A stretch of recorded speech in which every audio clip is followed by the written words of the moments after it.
right, I think we're getting started.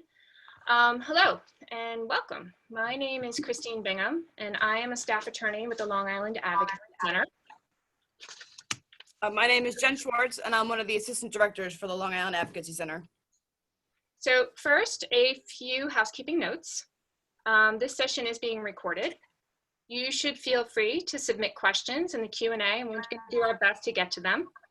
And finally, nothing said in this session is designed to be or should be construed as legal advice. So let's begin with an overview of the problem. Nationally, Black girls are suspended at rates higher than girls of any other race or ethnicity. Schools throughout New York and similarly Long Island reflect this imbalance as well. Statistics compiled by EdTrust of New York reveal that in the 2016-2017 school year, at the elementary and middle school level, schools in Suffolk County are 11.3 times more likely to suspend Black female students than white female students.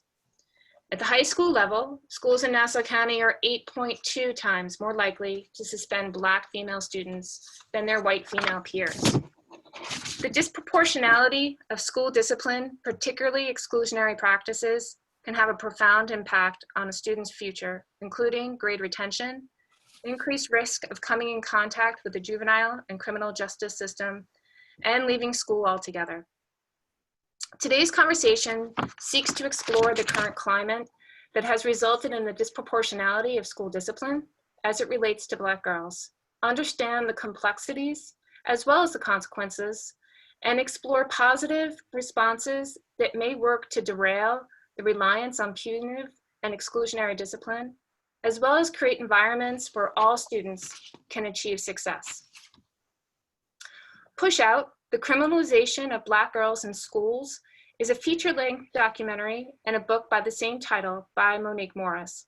It takes a deep dive into the lives of Black girls and the practices, cultural beliefs, and policies that disrupts one of the most important factors in a young girl's life, her education. The film focuses on narratives of Black girls whose impactful experiences begin as young as age 7 and tells of systems in which they navigate, which too often have marginalized and dismissed them. While the film is child-focused, it also highlights the positive responses available to curtail the over-reliance of punitive punishment and shift towards positive interventions, allowing girls to remain in school and thrive. And now our panel. I am privileged to bring together this group of extraordinary women. Their work intersects with the theme of today's conversations in different ways. Their passion is clear, their intentions are strong, and we are fortunate to share this space with them today. We have with us Fede Castillo, the co-director and founder of Empowerment Collaborative of Long Island, Anissa Rivera, the program manager of Girls Inc. Long Island, Udoro Gatewood, the co-founder and contributor at Restorative Empowerment for Youth, Yannick Cherry-Frederick, an ENL educator here on Long Island, and Cassandra Viles, a youth restorative justice facilitator with the Restorative Empowerment for Youth. Ladies, I leave it to you to share some few words about yourselves. Thank you. Betty? Hi, everyone. Thank you so much for the space and the opportunity. I'm really, really honored to have this conversation with all of you. My name is Fede Castillo. I am the co-founder and director of advocacy for Empowerment Collaborative of Long Island, or ECLI for short. I started the organization with 2 other women, with the idea of getting to the root source of all the ailments and issues that we were seeing in our communities that are extremely underrepresented in many spaces and areas. With that in mind, we really wanted to create an organization that really focused on trauma. And so that's what that's the piece I'm bringing today. So thank you again for having me. Thank you. Anissa? Good afternoon, all. I'd like to thank both Jen and Christine for inviting me to take part in such an important dialogue today. As Christine said, my name is Anissa Rivera, and I am the very proud program manager of Girls Inc. of Long Island. Our mission at Girls Inc. is to inspire all girls to be strong, smart, and bold, which to us equates to the outcomes of healthy, educated, and independent. During the last school year, we served 20 schools throughout Long Island and over 1,000 girls, 76% of which identify as Black and Brown girls. Girls Inc. is committed to advancing the rights and opportunities of girls and young women, to reduce and eliminate the barriers girls face, and to reform systems that impede their success. Fantastic, thank you. Eudoro. Yes, hello all, or y'all, as I would say. I am Eudoro Ekpen Gatewood of Restorative Empowerment for Youth. I, along with my business partner and friend, Dr. Anita Vadva, we co-founded Restorative Empowerment for Youth in 2016.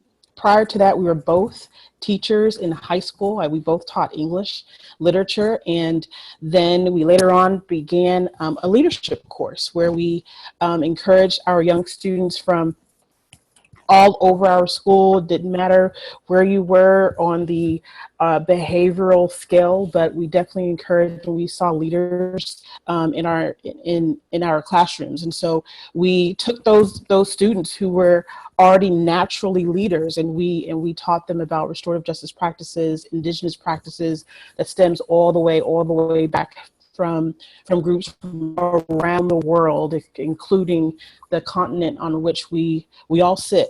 So we took those practices and we turned it into a business. And what it is we are, you call us technically consultants. However, we value our young people's voices, and who we have here with me is actually representative of our company. We hire them full on, they are paid.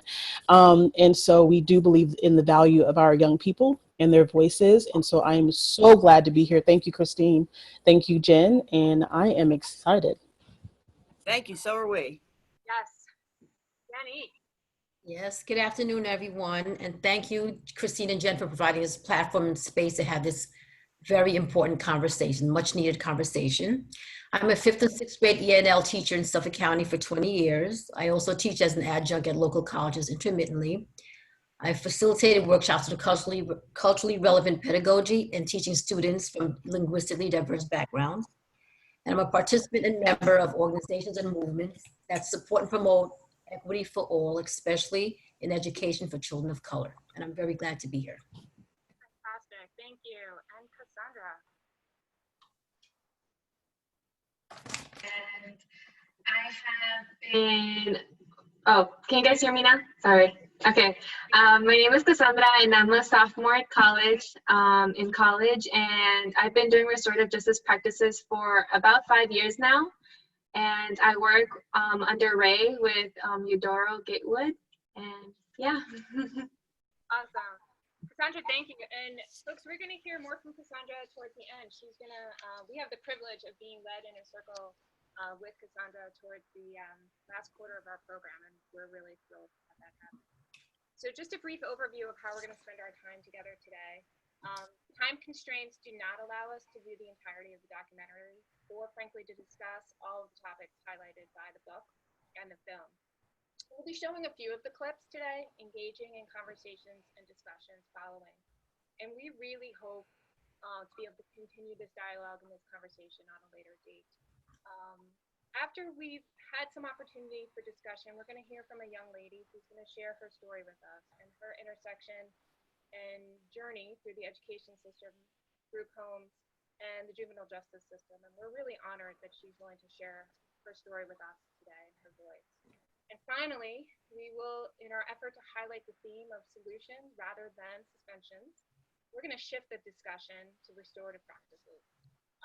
Restorative practices take different forms, but they're generally characterized as being non-punitive, while still retaining the ability to hold a young person accountable for their transgressions. It seeks to address the root cause of behavior, acknowledge and repair harm, and ultimately strengthen the relationships between students and their broader community. So we're beyond thrilled and excited that Cassandra has lent her energy and time to us this afternoon to lead us through that circle. So let's get going with our first clip, which is going to highlight the story of Samaya.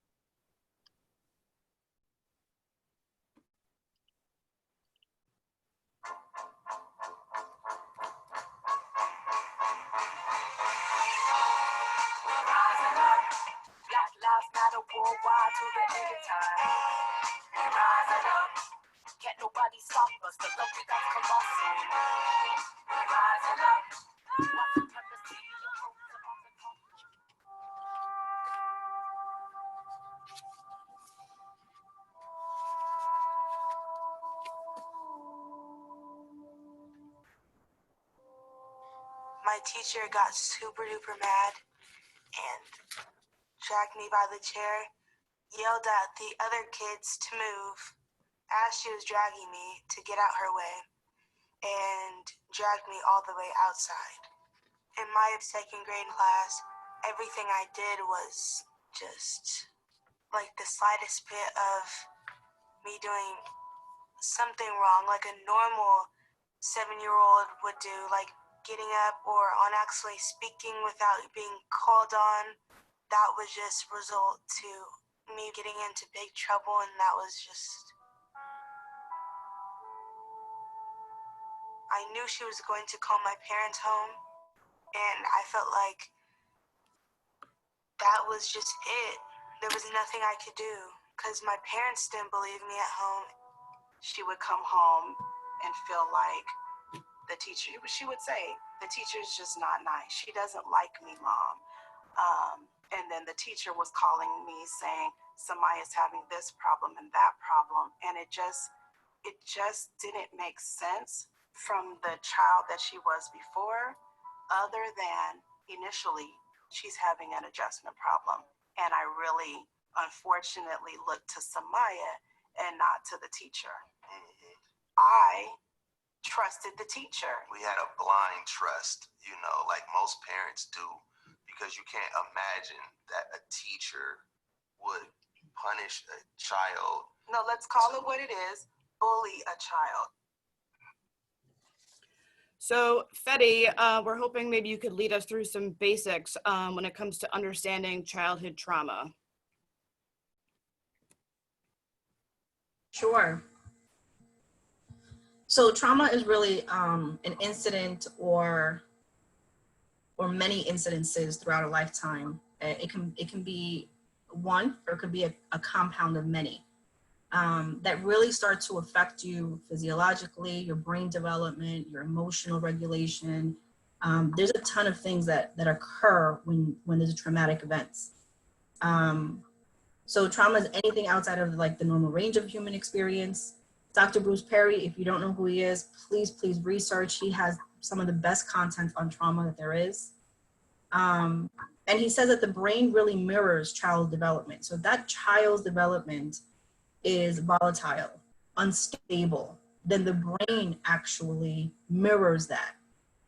So if you ever have a child in your classroom that exhibits anxiety, can't sit still, many of those things we're actually misdiagnosing because what we're not paying attention to is the trauma and the experiences that child is coming with. So traumatic experiences actually alters brain functioning. And we're gonna see a little bit about that too. Jen, next. So what is trauma, right? And I feel like sometimes we want to put a label to it, so we forget that there's so many different experiences that one human being can encounter that really is trauma, because it traumatizes that person, and trauma takes away feelings of safety, right, and security. And so when you don't have security and safety, as a child, developing is extremely difficult. In order for a child to develop properly, emotionally and psychologically, and even the brain development period, there has to be stability. And that's emotional, physical, safety. So trauma can encompass a ton of things. It could be sexual abuse, domestic violence, rape. Now remember, these things don't actually have to happen or occur to the person. It could actually be something they also witness. That in itself is traumatic. Harassment, right? Bullying, culture. Religion can also be traumatic. Gender roles, death. Remember when we're coming from communities, especially marginalized communities, where violence is not just only in the home, but it could also be when you step out of your household or when you go into the schools. These are all things that create instability and feelings of feeling unsafe. Racism and discrimination, because wherever you go, and we'll talk a little bit about microaggressions, wherever you go, you are being impacted by racism and discrimination, especially as a person of color, pretty much in almost every space that you enter. So that, you know, remember, feeling unsafe and also instability, racism and discrimination causes these things. So incarceration, right? I know one of the things that causes separation of families is divorce, but so does incarceration. And when we're talking about communities that have been extremely hard hit and over policed, we're talking about families who have been separated because of incarceration. Mental health, right? Substance abuse, also residing in a home where your caregivers, right, might have undiagnosed or untreated mental health and substance abuse. Neglect, severe neglect, right? Let's say poverty also is trauma. If you're growing up in a home where there's extreme poverty and your parents have to work around the clock to bake just to put basic necessities in place, then you're being neglected. That also causes trauma. Verbal abuse, emotional abuse, psychological abuse, community violence, like we spoke about. And also, remember that in areas where, being part of the system is so common, right? We're talking about having constant interactions with governmental agencies such as foster care or CPS and removal of homes and group homes. All of these things cause compounded trauma throughout an entire life, because for many of the individuals we talk about, it's not just one of this issue, it's many. Jen, next. So childhood trauma, right, what does it cause? And I don't know if you guys have ever heard of the ACEs study, the Adverse Childhood Experience Study, but really what that study found ultimately is that there are long-term impacts of trauma. And, remember what trauma does. It affects perception of reality, right? It also affects how you view yourself, how you view the world around you, how you view the people around you, how you view your community, all of that. It takes away the sense of safety. It wires your brain to expect danger. Remember, instability. When instability has become so normalized in your life because you don't know what it is you're walking into, your brain actually gets wired to expect the unexpected at all times. That triggers a fight or fright, the fight, fright, or freeze response, which anyone knows if they've been in a really scary experience. Let's just say a bear walks into your room where you're sitting right now. Our response, first of all, is not controlled by us. We're not going to be logically thinking, oh, let me throw a chair at the bear. That's not really how that works. How it really works is that your body, your brain, your primal part of the brain takes over. It starts to secrete hormones to the rest of your body that says you need to respond in order to survive, right? And this is not logical thinking. This is basic, primitive, just figure out how you're going to survive. And so oftentimes that response can look like fainting, just passing out. That response could be trying to fight the bear, even though that makes no sense. That response could be, holy crap, let me run away. Where's the first escape route, right? What happens though is that so we're talking about a bear, but what if that bear never goes away and the bear always is around? And so every experience that you're walking into has a bear in it. So what happens is that your brain then starts to respond to that and says, we're constantly fight or flight. Those hormones are constantly being secreted. So what looks like anxiety might actually be those hormones that are being secreted that doesn't allow you to say or feel like you're in a space where you can feel calm and safe, because we don't know when that bear is going to walk through the door. It creates relationships problems for the obvious reasons that we just talked about. Increases stress hormone flowing, right? We talked about that. That's called toxic stress. These hormones are not supposed to be secreted into your body at the rate that they do when you're a victim of continual trauma, right?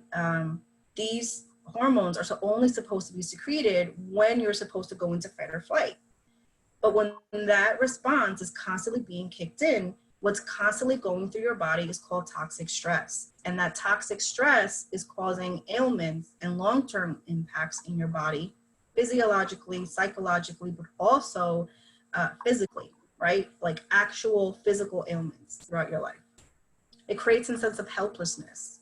So you're two times more likely to develop things like depression. and result in serious behavior problems.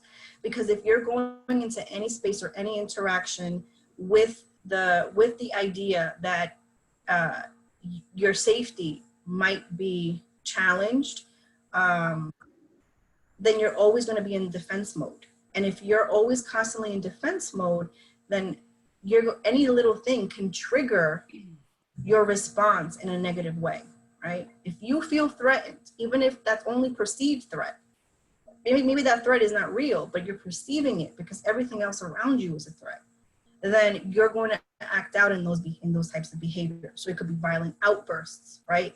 It could be withdrawing completely into yourself. And we see these things constantly in our classrooms with our children. We just don't know how to identify it and then deal with it appropriately. Jen, next. So systemic oppression is something I love to talk about a lot because when we talk about trauma, we don't actually take this into account.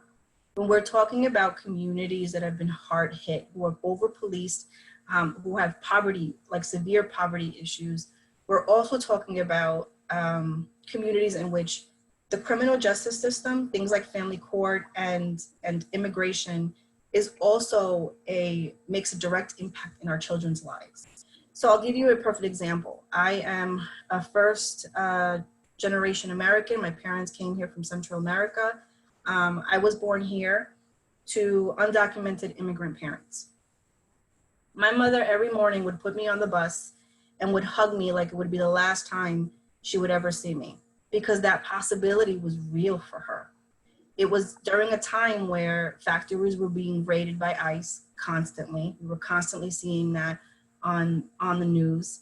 So my mom never knew if that was going to be the last time she put me on that bus and said goodbye to me. So those moments stayed with me forever. It made such a huge impact in who I was. Now imagine her putting me on a bus after an encounter like that, putting me in, and I have to go sit in a classroom and learn for the next 6 to 8 hours. It's just very unrealistic sometimes, the expectations that we put on our children when we're not providing safe spaces for them to actually really unpack everything that they're coming with. You know, criminal courts. So many of our families that we work with are impacted by the criminal court system, the family court system, and also the education system, right? The school to prison pipeline. If anyone acts out aggressively, the first thing we do is suspend them. You know, and I always say it doesn't make sense because what we're doing is punishing pain and suffering. You don't punish pain and suffering. That doesn't make any sense. We're also misdiagnosing or undiagnosing developmental or intellectual disabilities for the same reason. Many of our evaluations that schools are providing for our children are not taking into account trauma. And when you're not taking into account trauma and experiences, you know, what you're really, really doing is misdiagnosing someone, because there's so much more going on with that kid. Okay, next. So we talked a little bit about the adverse childhood experiences. This is the ACEs study. If you have not read it, please do so. It is amazing. This is a study that was conducted with the Center for Disease Control and Prevention and Kaiser Permanente, one of the largest investigations conducted over a long period of time. And one of the things that they measured was all of these things here, right? Sexual assault, abuse, physical assault, neglect, emotional abuse, dating violence, et cetera, et cetera. What they did was that they would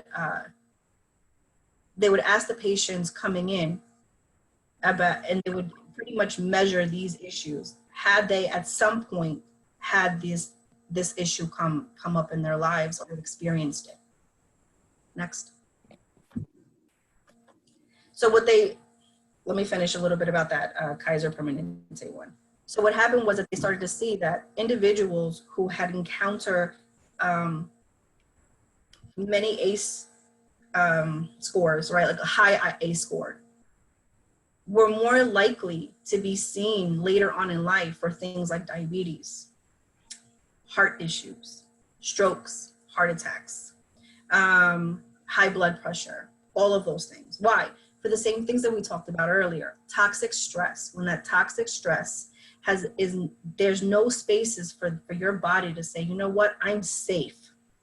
It's why safe spaces for our young people are so important, because we're not assisting our children in self-regulating, giving them spaces where they don't feel like that their brain doesn't have to be activated or triggered. And that's so important, because what happens is they go into survival mode. What survival brain versus learning brain, right?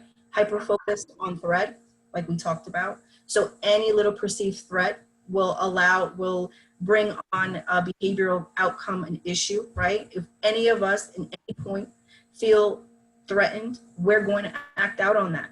That is a basic human instinct. So dislikes ambiguity, right? Things have to be extremely, extremely clear. Anything ambiguous in any way, shape, or form can actually arouse a trigger or a threat. Afraid of doing things wrong, so they won't sit there and be like, oh, pick me, I know the answer. They'll be very withdrawn to themselves. Those are the children that we think maybe don't get it, maybe don't understand. What we're not realizing is there's so much more going on there, and does not like making mistakes. Remember, when you're already on high alert, your anxiety, those hormones are being pumped into your body. You know, any little mistake, any little discomfort is throwing you off completely, because your body already is on edge. So a learning brain, right? Someone who's calm, excited about learning, not afraid of making any mistakes, and they're focused, is not on themselves, but on the things around them. And that is what a learning brain looks like. And so what we have to ask ourselves is, how do we create spaces in our classrooms and in our schools, right? Where our kids can go from survival brain, because they're coming from toxic environments, to an environment where they feel so safe that they can actually be calm enough to exhibit something like a learning brain. Next. Betty, I think we're going to come back to you in just a minute to take us through how we help to create those environments. But right now, I'm hoping, Udoro, can you help us connect racial bias to emotional trauma, especially in the context of schools? Sure. I really feel strongly to also make sure to note Samaya's story. For me, every single time I did watch that, it immediately reminded me of myself and my own 3 very intelligent, beautiful daughters. I have experienced a lack of seeing where teachers did not see my child for the age that she was. Okay.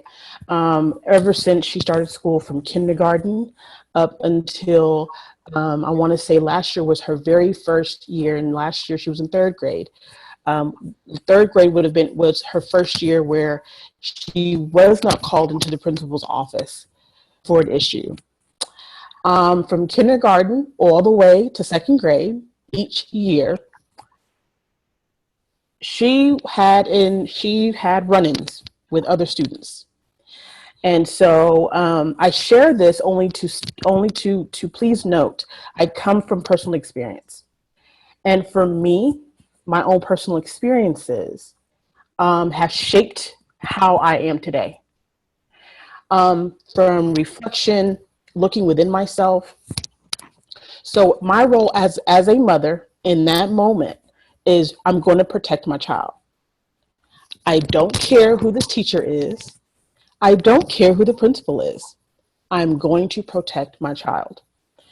Samaya's story is like so many others.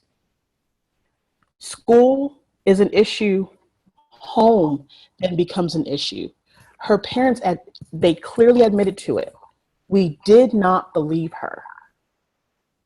Samaya goes to school knowing, I won't be believed. So who else does she trust? I'm going to bring this back to my last born child. Let me just tell you something. Her intelligence is beyond my own. I don't know how I gave birth to her. But I also want to say that because of her experiences, I too had to shape my own demeanor when it came to speaking to principals, because at the same time, I wanted to make sure that they knew, be, look beyond my skin tone. I am very educated, okay?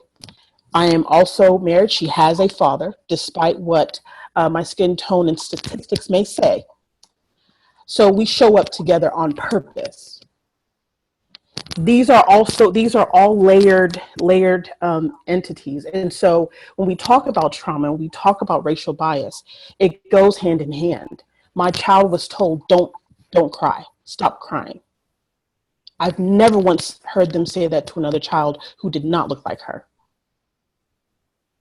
My child was assumed to be in an older grade when, mind you, she is honestly, if you need to think of it physically, the same height as her peers.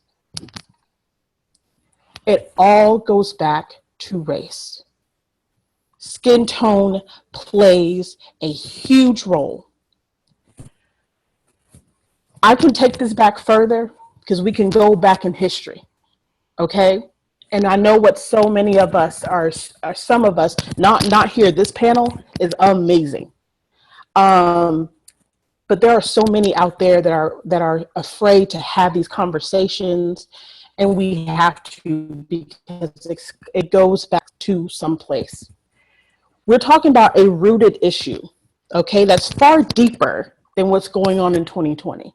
Okay, it goes way, way back, where our Black girls and our Black boys, and pointedly we're talking about Black girls here, voices have always been silenced.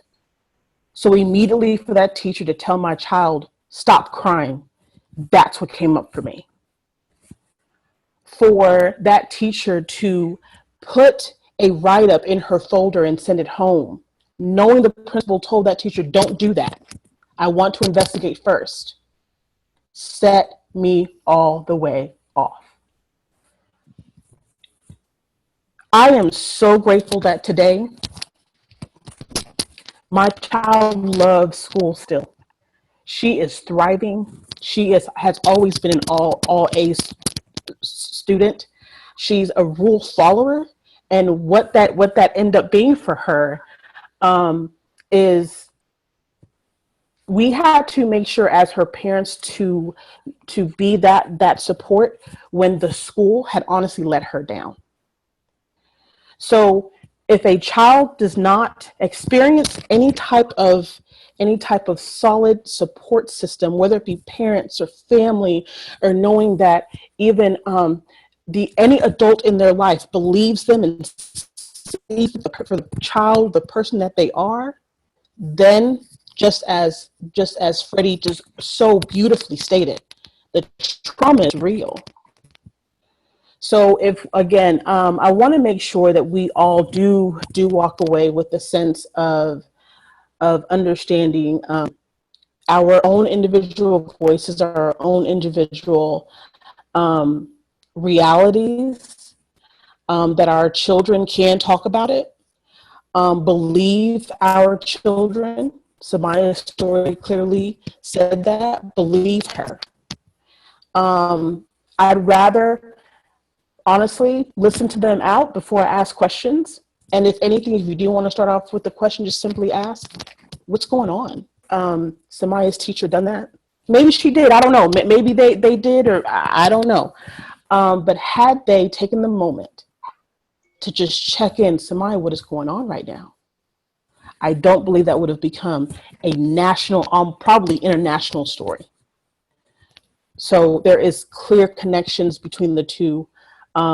Let's just make sure we are folks who truly follow through, and we listen to our young people. Eudora, thank you. That was, I really appreciate the personal level of sharing that you did with us. And I'm going to transition us now to a clip that really captures a lot of the sentiment that you just shared with us. And it's a theme throughout the work of Pushout, and it's on the adultification of Black girls. And this clip helps to highlight a really incredibly interesting study that captures some of the perspectives that are really worth discussing. So Jen, if you don't mind launching us on that clip.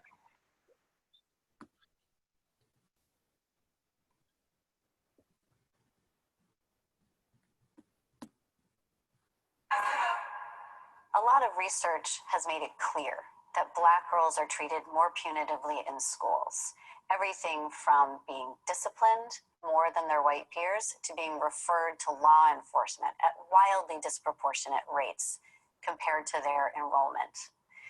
We wanted to dig deeper into why that might be. There hasn't been a lot of research that's explored what's happening in our schools that results in these outcomes. We wanted to examine adults' perceptions of Black girls' childhood. We wanted to see whether they were viewing Black girls not so much as innocent children, but as almost miniature adults. So we distributed a survey asking adults how they viewed Black and white girls. And I want to emphasize this was completely devoid of context. We didn't give pictures, we didn't give scenarios. We gave the adults nothing to respond to about an individual girl. We simply asked them, do Black girls need protection? Do Black girls need nurturing? And what we found shocked us. We found that adults view Black girls as early as the age of 5 as less innocent and more adult-like than their white peers. And the discrepancy in these perceptions reached a peak between the ages of 10 and 14 years old. The significance of this difference is enormous because when adults with authority over girls' trajectories look at a Black girl and really see someone who's very mature, should have known better, the punitive consequences are going to be greater than for a white girl that they essentially view as innocent. As a culture, we view children as innocent, as children who need guidance. They're going to make mistakes. They need to be treated with leniency. But if we view children as adults, as people who need to take responsibility over their decisions, we're going to treat those children more punitively.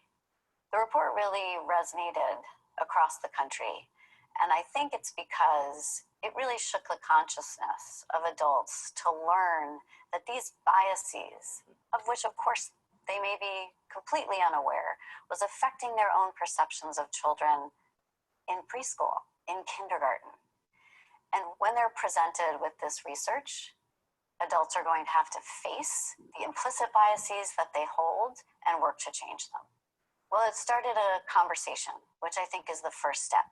We need to be honest with ourselves about our biases, about what we're bringing to the table that is problematic for Black girls. Then the next stage needs to be working towards solutions. We need to work collaboratively with Black girls, listen to what they have to say, and let them lead in figuring out ways to change, starting with some trainings for educators to overcome their biases. So Yannick, how can we as adults and professionals, really just as people, how can we become more aware of our own implicit biases and then to recognize the impact that they have and work to break them down so that they're not there? Okay, first, I want to define implicit bias. We know bias is a prejudice against or in favor of someone or a group or movement. In this case, implicit bias is, we're talking about implicit bias against Black girls. And biases are subtle, but they're an unconscious bias towards Black girls, but they're being judged by stereotypes which lead to implicit racism and disciplinary actions of Black girls in school. And we view them they're viewed through a myopic lens of white norm middle class. So Black girl has a different culture or socially is different, it has a negative connotation. Of course, this can be detrimental to the well-being of Black girls. They feel misunderstood, invisible, that they don't belong, and they have an experience of otherness in the school, okay?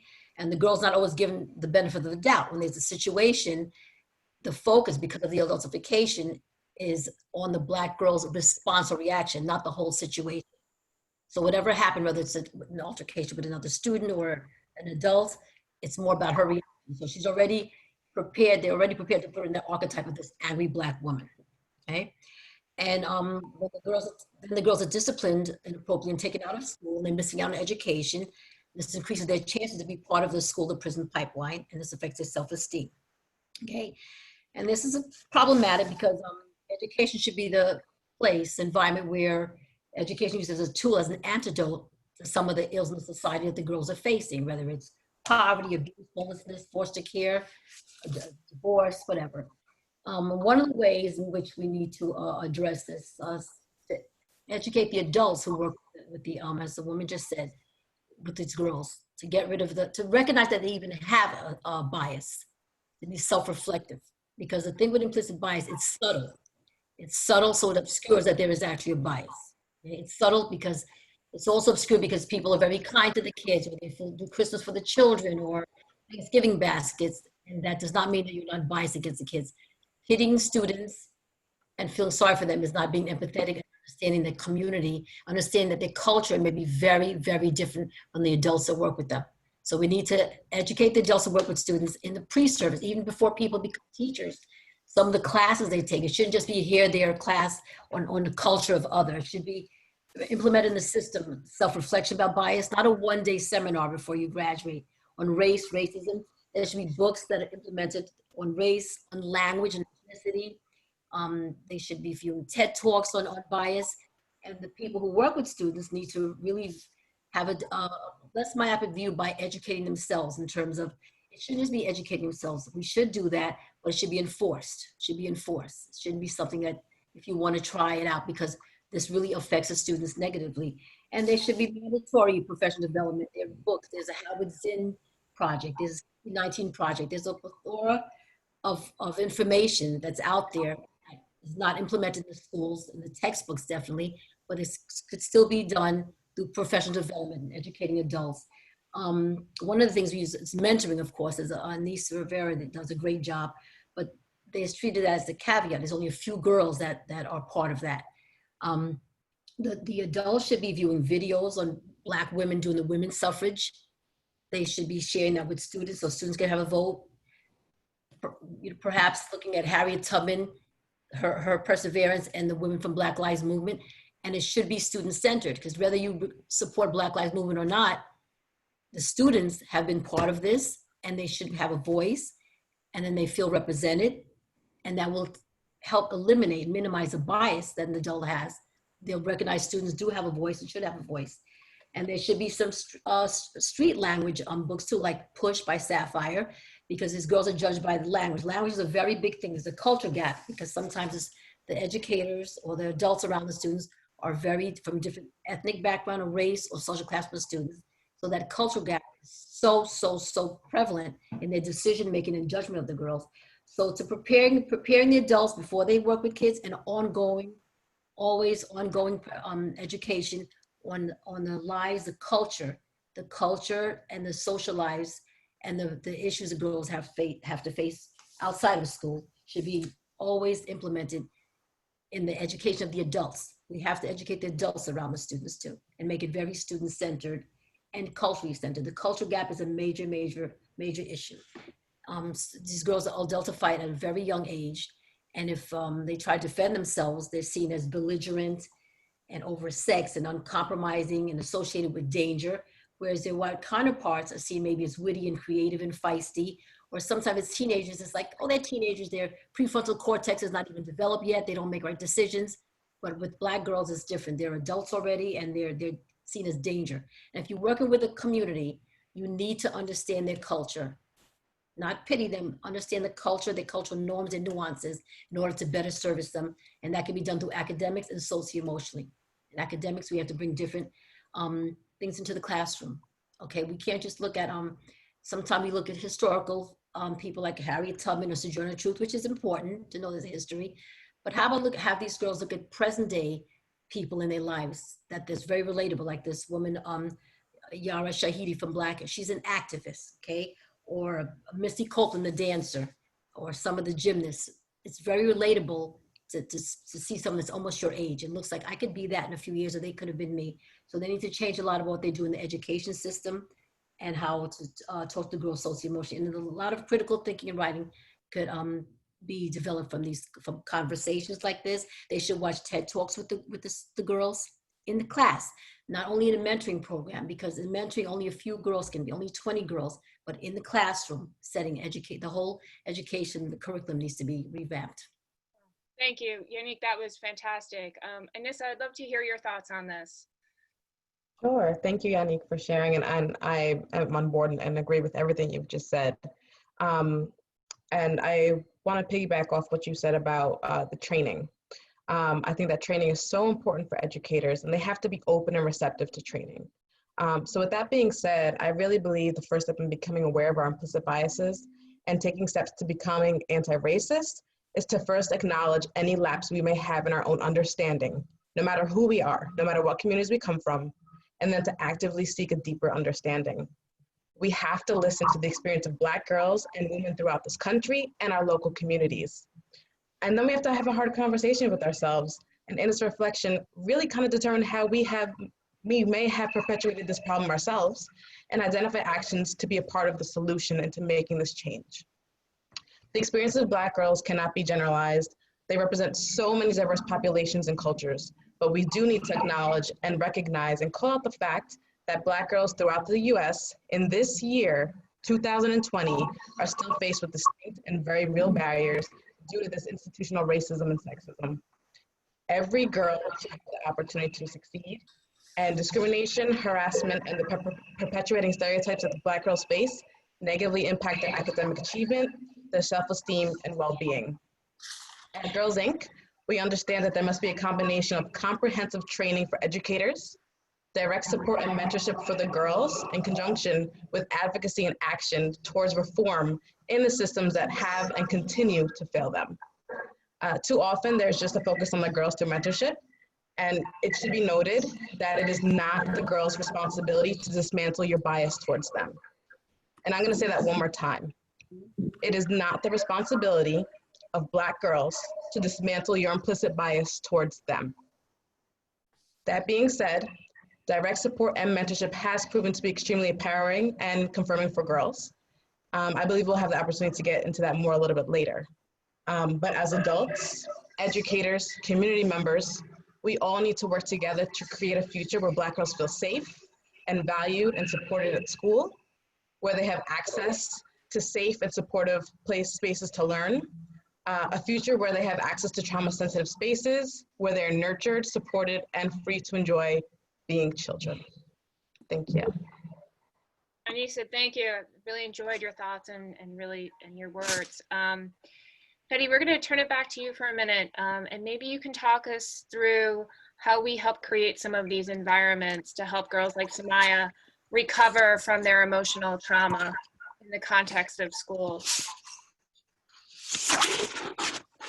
Sure. So I remember when I was labeled one of these bad kids. I really was. I was a little bit of a hot mess growing up because of my own trauma. And you know, I just never felt safe in any space that I walked into. One of the things that I started to realize as an adult, not as a child, because we don't really, first of all, we don't have the language, we don't have the understanding of what's actually, we don't really have the terminology to put it all in words, right? Or even understand what's happening while it's happening. So I remember I would walk into certain spaces, certain classrooms, depending on who the teacher was. And it was like this automatic, like, ugh, Hetty's here, you know, because again, I was not an easy child, but that triggered my behavior and my response. That in itself was like, oh, cool. That's how you're feeling today. So bring it. And it got worse, right? It was like, almost like I dare you. And I'm just like, cool, let's do this. And I would walk into the space, and then that day I would just act even worse than I usually did because it was already expected. And so when you're expecting things of our children, they're going to live up to your expectation. Every child does this.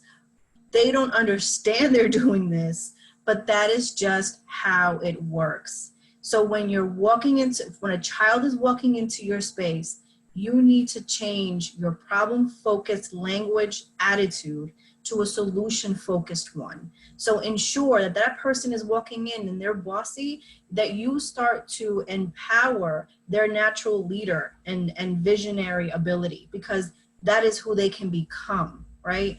When they're demanding, don't say that they're demanding. They know what they want, right? Showcase that. We all have so much potential, right? But what are we doing with that potential? Are we squashing it and are we removing it, or are we lifting it up and building it, right? And that is the important part, because our children have so many abilities, but our expectations of them are strangling those abilities to death. We have to stop doing that to our children, right? And so look at the PowerPoint here, right? If they're fearful, they're cautious and careful.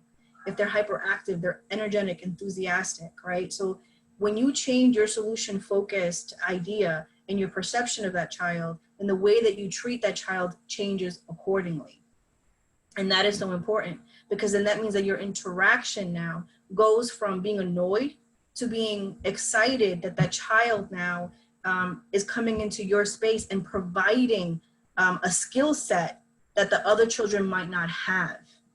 And then how are we going to foster that, right? And this is so important, because that is how you create safe spaces. When instead of putting a child down, with your negative expectation and your negative energy, because energy is real, guys, right? We all feel it when we walk into a space. If all of that is turned around and that child now feels accepted, received, acknowledged, lifted up, fostered, man, like you would see a complete change in that child, not in one day or to the next, but over time. Because for me, when I acted out the way that I did, the one or two teachers that would pull me aside and say, I know you're better than this, really impacted me. And it impacted me more than everyone else who was saying the opposite. Because one or two people telling you that you have this potential that they can see, and they're complete strangers, because let's face it, right? They're strangers. Teachers are not individuals that you go home to, right? They are strangers. But at the end of the day, if a complete stranger can see something in you that you can't see in yourself, then you're changing the narrative of that child's story, not only for themselves, but for everyone around them. And that is so important, because that is how you create a safe and empowering environment. Next. Trauma informed is super important, understanding that our children are coming with traumatic experiences. If us as adults can't deal with certain traumatic experiences, why in the world would we expect that of our children? That doesn't make any sense. We as adults have the prefrontal cortex already well established in our brains, and so we can think logically, right? But our kids do not have that yet. You know how they get it? They are taught that. If we are not teaching it, they will never be taught. We need to teach self-regulation, emotional regulation, and in order to do that, we need to provide a safe space. Safety is key when we're talking about individuals who have gone through many traumatic events. You have to look beyond the behavior, guys. Behavior is a symptom of suffering, and we need to start looking at it that way, because when we do, then our perception and everything else starts to change accordingly. Build the relationships. The one thing that I tell everyone that is like the most common thing, you want to save someone or help someone in some way, shape, or form, create a trusting, nurturing relationship. It is not hard. We all have relationships. We do it with one another, Why not do it with the children that we're seeing constantly in our lives? We can foster that. Relationship saves lives. I'm telling you this as an experience, as someone who has gone through many traumatic events, who I can say that it was the one or two people in my life who really I felt cared about me, that really set me on a path of self-exploration and self-healing. It was those very few people. Create a safe environment like we talked about. It's the energy, it's the expectation, right? It's the understanding. Understand what our children are coming to school with. It is so difficult for them. It's not easy, right? And if, again, we can't have expectations of them that, you know, we ourselves can't even accomplish. When we go through traumatic events, we need the nurturing and we need the relationships to build and foster resilience. Our children are not any different. Next. So some trauma-informed strategies that you can use in your classroom, right? You meet students where they're at.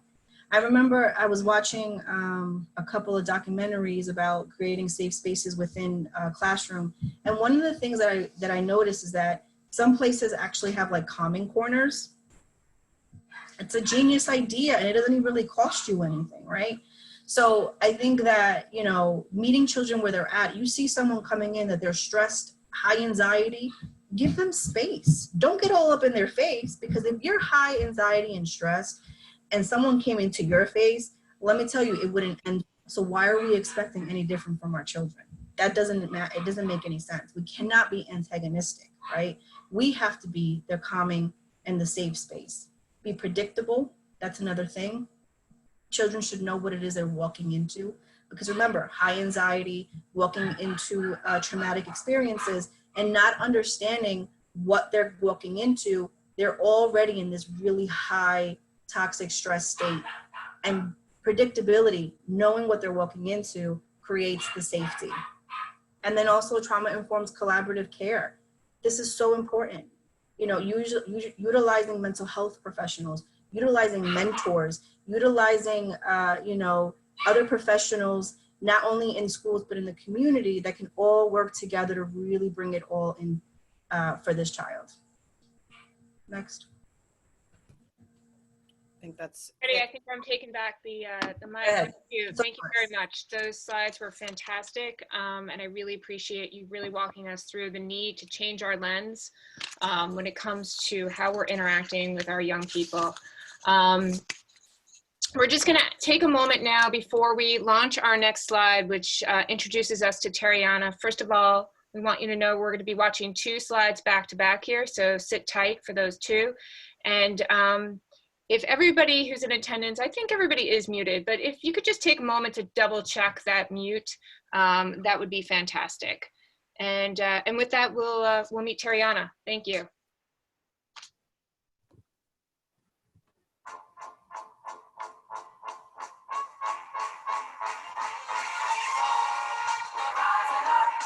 Black lives matter worldwide to the end of time. Rising up, can't nobody stop us. The love we got colossal. Rising up, white supremacy, your throne's about to topple. Rising up, all imposters of power petrified like fossils.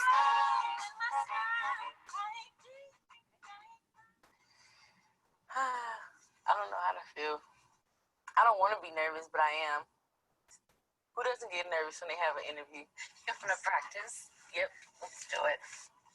Tariana describes herself as an outcast who struggled to find her way through the emotional maze of middle and high school. I'm excited. So you're meeting with KI? Although she now has a high school diploma, a year of community college, and is interviewing for a new job with the Young Women's Freedom Center in San Francisco, her high school years included an arrest, a short time in jail, I wouldn't worry about it now. and like so many girls who are pushed out of school, a time in the life. I was in high school. I met this friend. I used to see her with money, you know, and I used to always wonder where she got it from. One day she finally explained to me. And I was like, wow, that's all you have to do.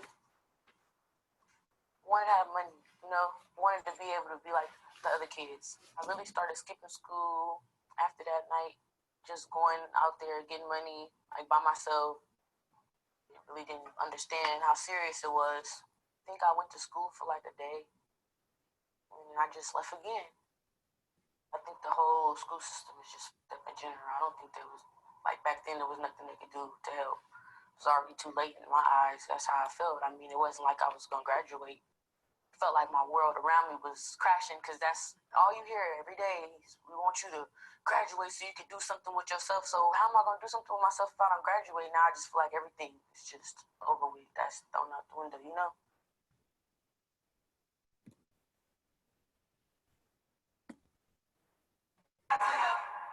We wrote our report on the sexual abuse to prison pipeline together with Rights for Girls and the Ms. Foundation to elevate such a critical issue for girls, and particularly girls of color, which is their criminalization for being victimized. So the most grim example of that pipeline is when girls are sex trafficked, and yet they're the ones who are arrested on charges like prostitution.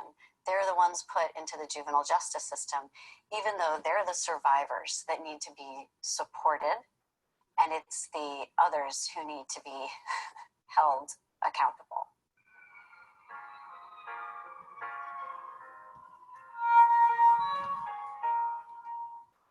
Schools can play a critical role in disrupting the sexual abuse to prison pipeline by recognizing signs of trauma when they see them in girls of color and addressing them in schools as places of healing so that girls can stay in school, and their connectedness to school is a protective factor in stopping them from entering the juvenile justice system. If we stopped pushing girls out of schools, out of opportunities to have an education, I think we would interrupt the pipeline to prison, because education is a equalizer and a tool that allows people to rise up, allows people to grow and be a part of our community. You push a girl out of school and you push her into the streets. You push her into violence, you push her into trauma, you push her into all types of experiences that are not positive experiences. And many times that will, out of desperation, out of need, they'll end up in the criminal justice system. Even if it's just the need to be desired, to be wanted, to be loved, and going into relationships and situations that might not be the best for them. Mr. Cook,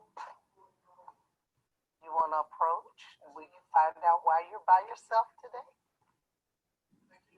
Our data is showing us that the majority of the children that are ending up in the juvenile justice system began as abuse, neglect, dependency cases. Okay, how old is she? She's 13, she'll be 14 this year. We know there's a higher number of assaults against Black girls. They're more likely to be trafficked. They're more likely to be molested. They're more likely to fall into so many different categories that affect their ability to learn.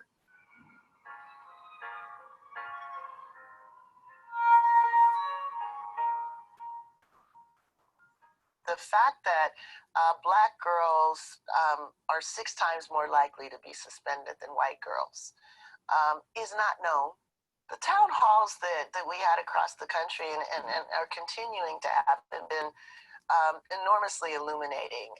I went into the town halls thinking that this would basically be useful for communities to hear people who were not fully aware that our girls are at risk. And some of the things that I heard just blew me away.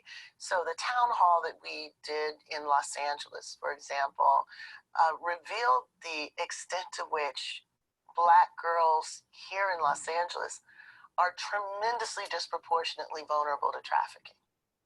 Just had no idea about how vulnerable Black girls are, and then no idea about the relationship between being pushed out of school and being vulnerable to being trafficked actually was. So the tendency is to think about these as completely separate risks, completely separate issues. There's suspension and then there's trafficking. But the reality, and we had some girls testify, that their first encounter with being groomed for trafficking occurred when they were suspended from school. And you know, that became a pattern. We also learned that many times the conditions that prompted the suspension were actually the product of trauma that was undiagnosed. There were no skills and no resources to identify the trauma. And even when the trauma was known, the only tool that they had was suspension. So there was this cyclical dimension of the relationship between punitive approaches to girls in trouble, and the trouble that comes when those punitive approaches force them further outside existing institutions.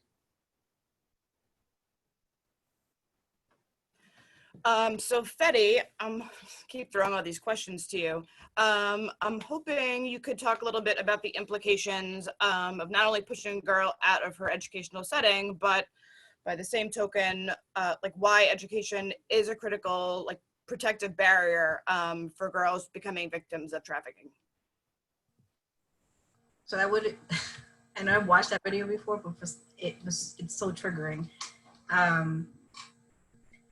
It's triggering because it's so true. So one of the issues that is really, really bothering me is that there's a lot of misinformation going out there about human trafficking. I'm going to say this.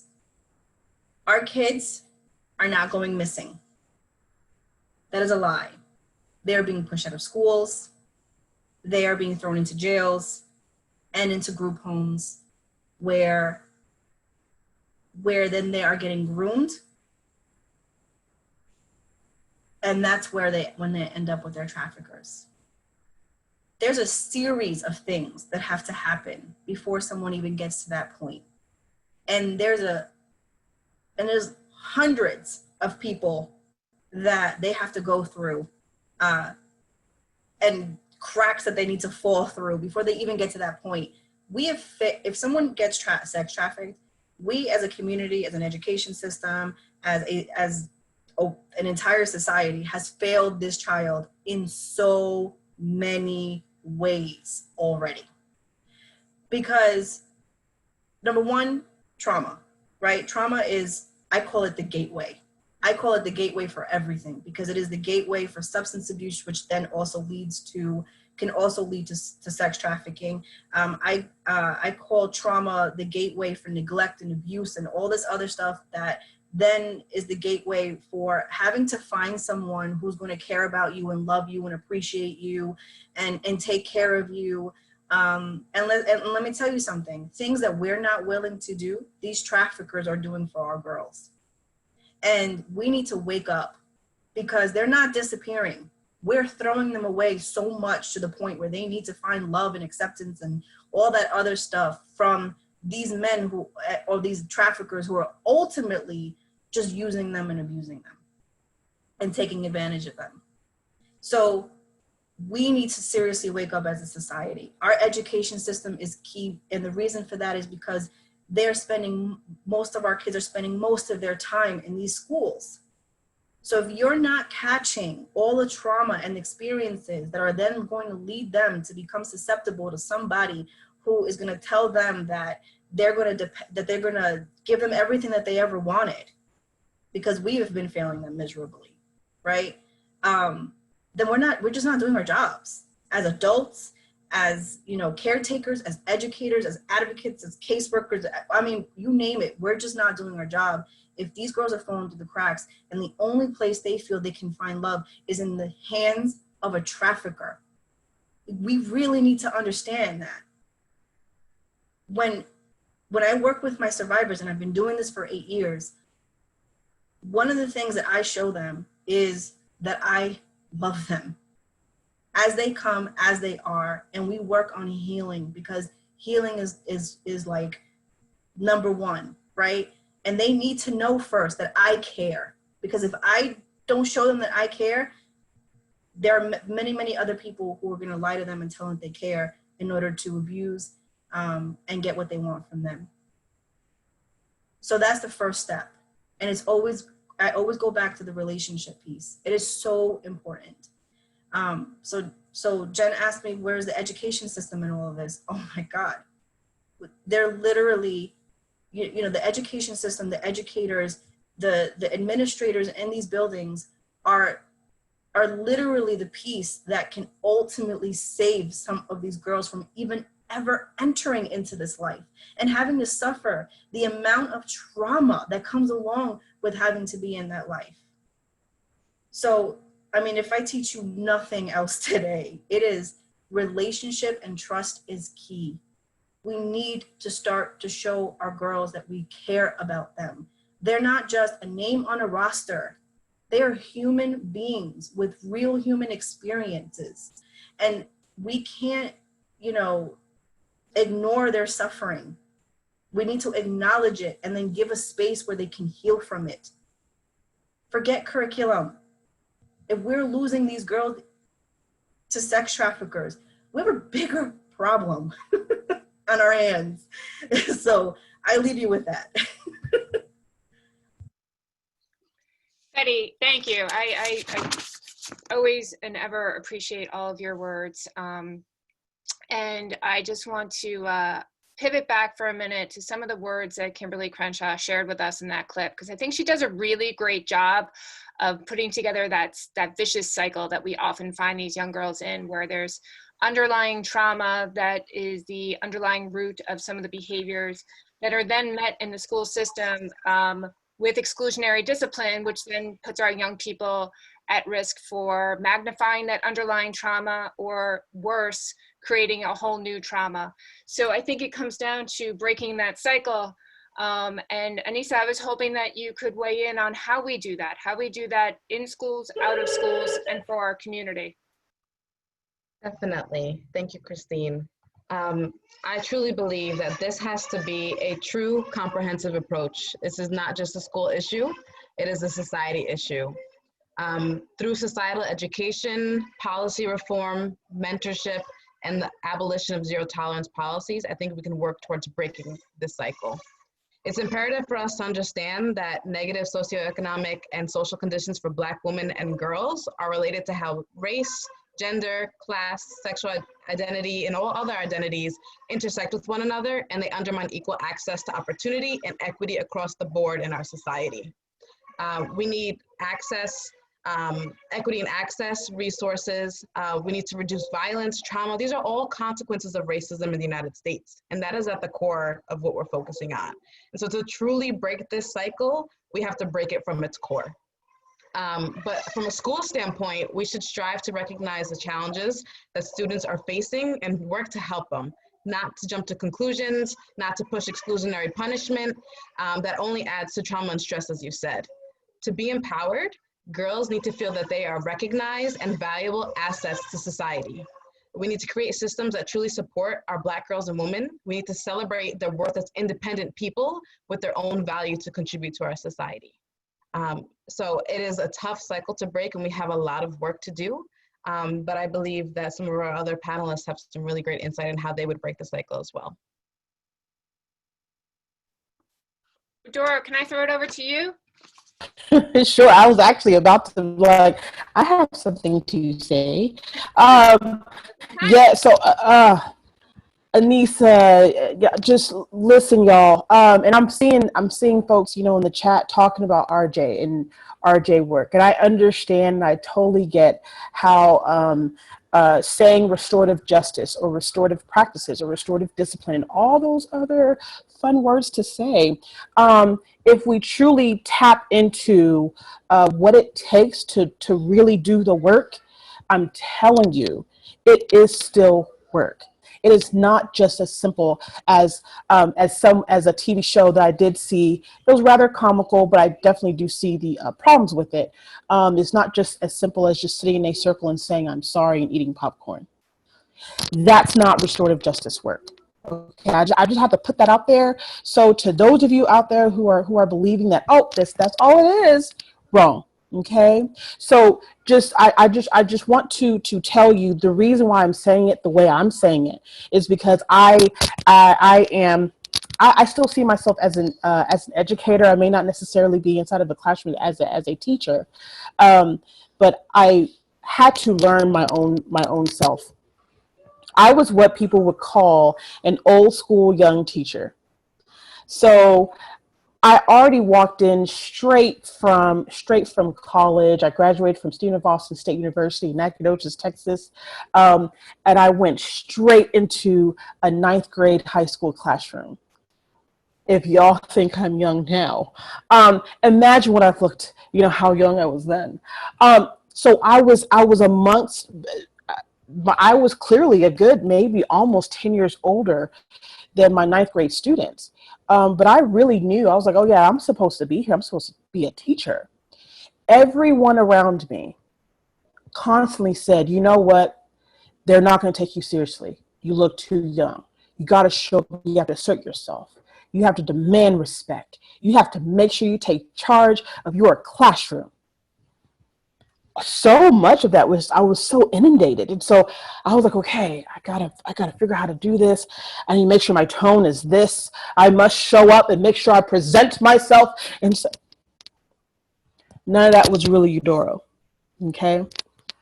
I was challenged on my very first day of teaching a ninth grade high school English classroom. Do you know who challenged me? A ninth grade student.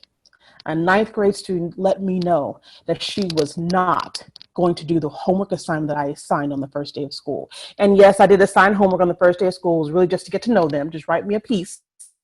Can you tell you, please? But she was adamant. She told me straight to my face, whole classroom seated, that she was not going to do that. What my response to her was actually was more damaging than I realized then.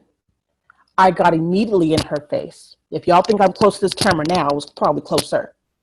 I got immediately in her face and I told her, I'm the teacher, you're the student, you're going to do exactly as I told you to do. Any questions? Nothing. Crickets all around the room. She mumbled to herself, I'm going to call my mom. And I said, yes, please do. I love parents. I left it at that. What did I do in that moment? I honestly, I can look back and say, I actually fractured my classroom. My very first classroom, graduated college, so excited to be a teacher. I actually caused harm. I actually damaged something that I really did not want to damage. Long story short, I don't want to take up too much time. Prior to knowing RJ for what I have personified it to be, to this day, and the work that I do with Cassandra and my business partner and all of our other YFs, in that moment, I had to take a moment. I spoke to the student's parent.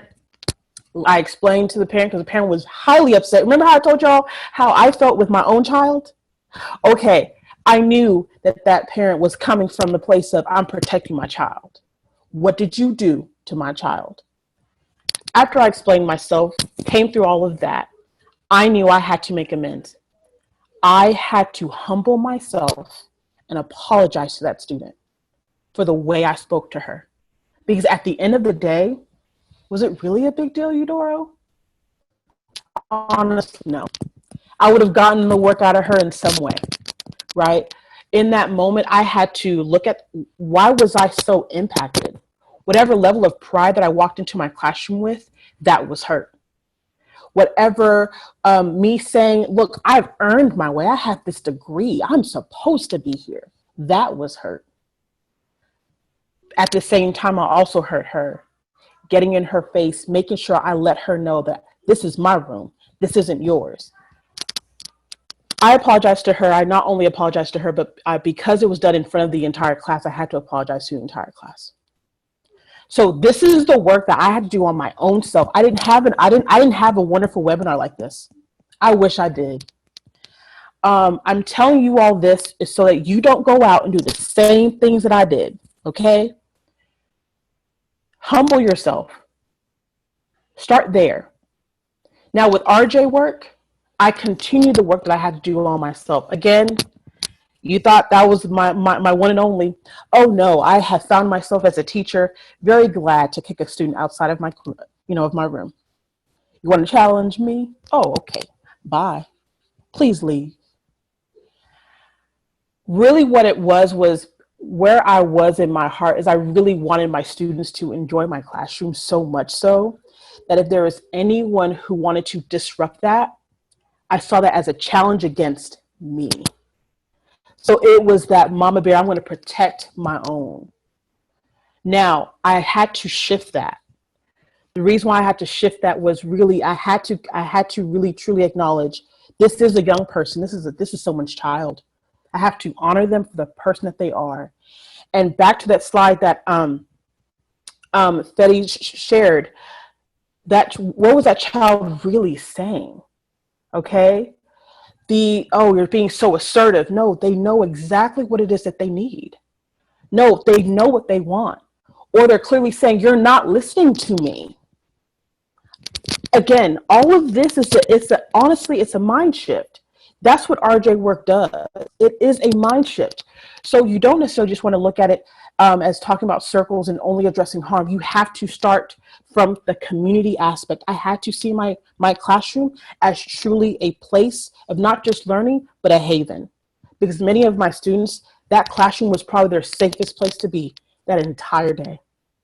And simply saying that breaks my heart, because I think about our current state of where we are right now and how so many of our children were ripped away from their safe places, which was school, because of the pandemic, because of COVID, right?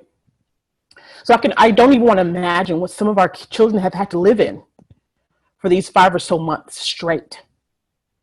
So please understand that when you enter that classroom, when you get on that virtual, on that Skype or that Zoom or that Google Classroom stuff, be mindful.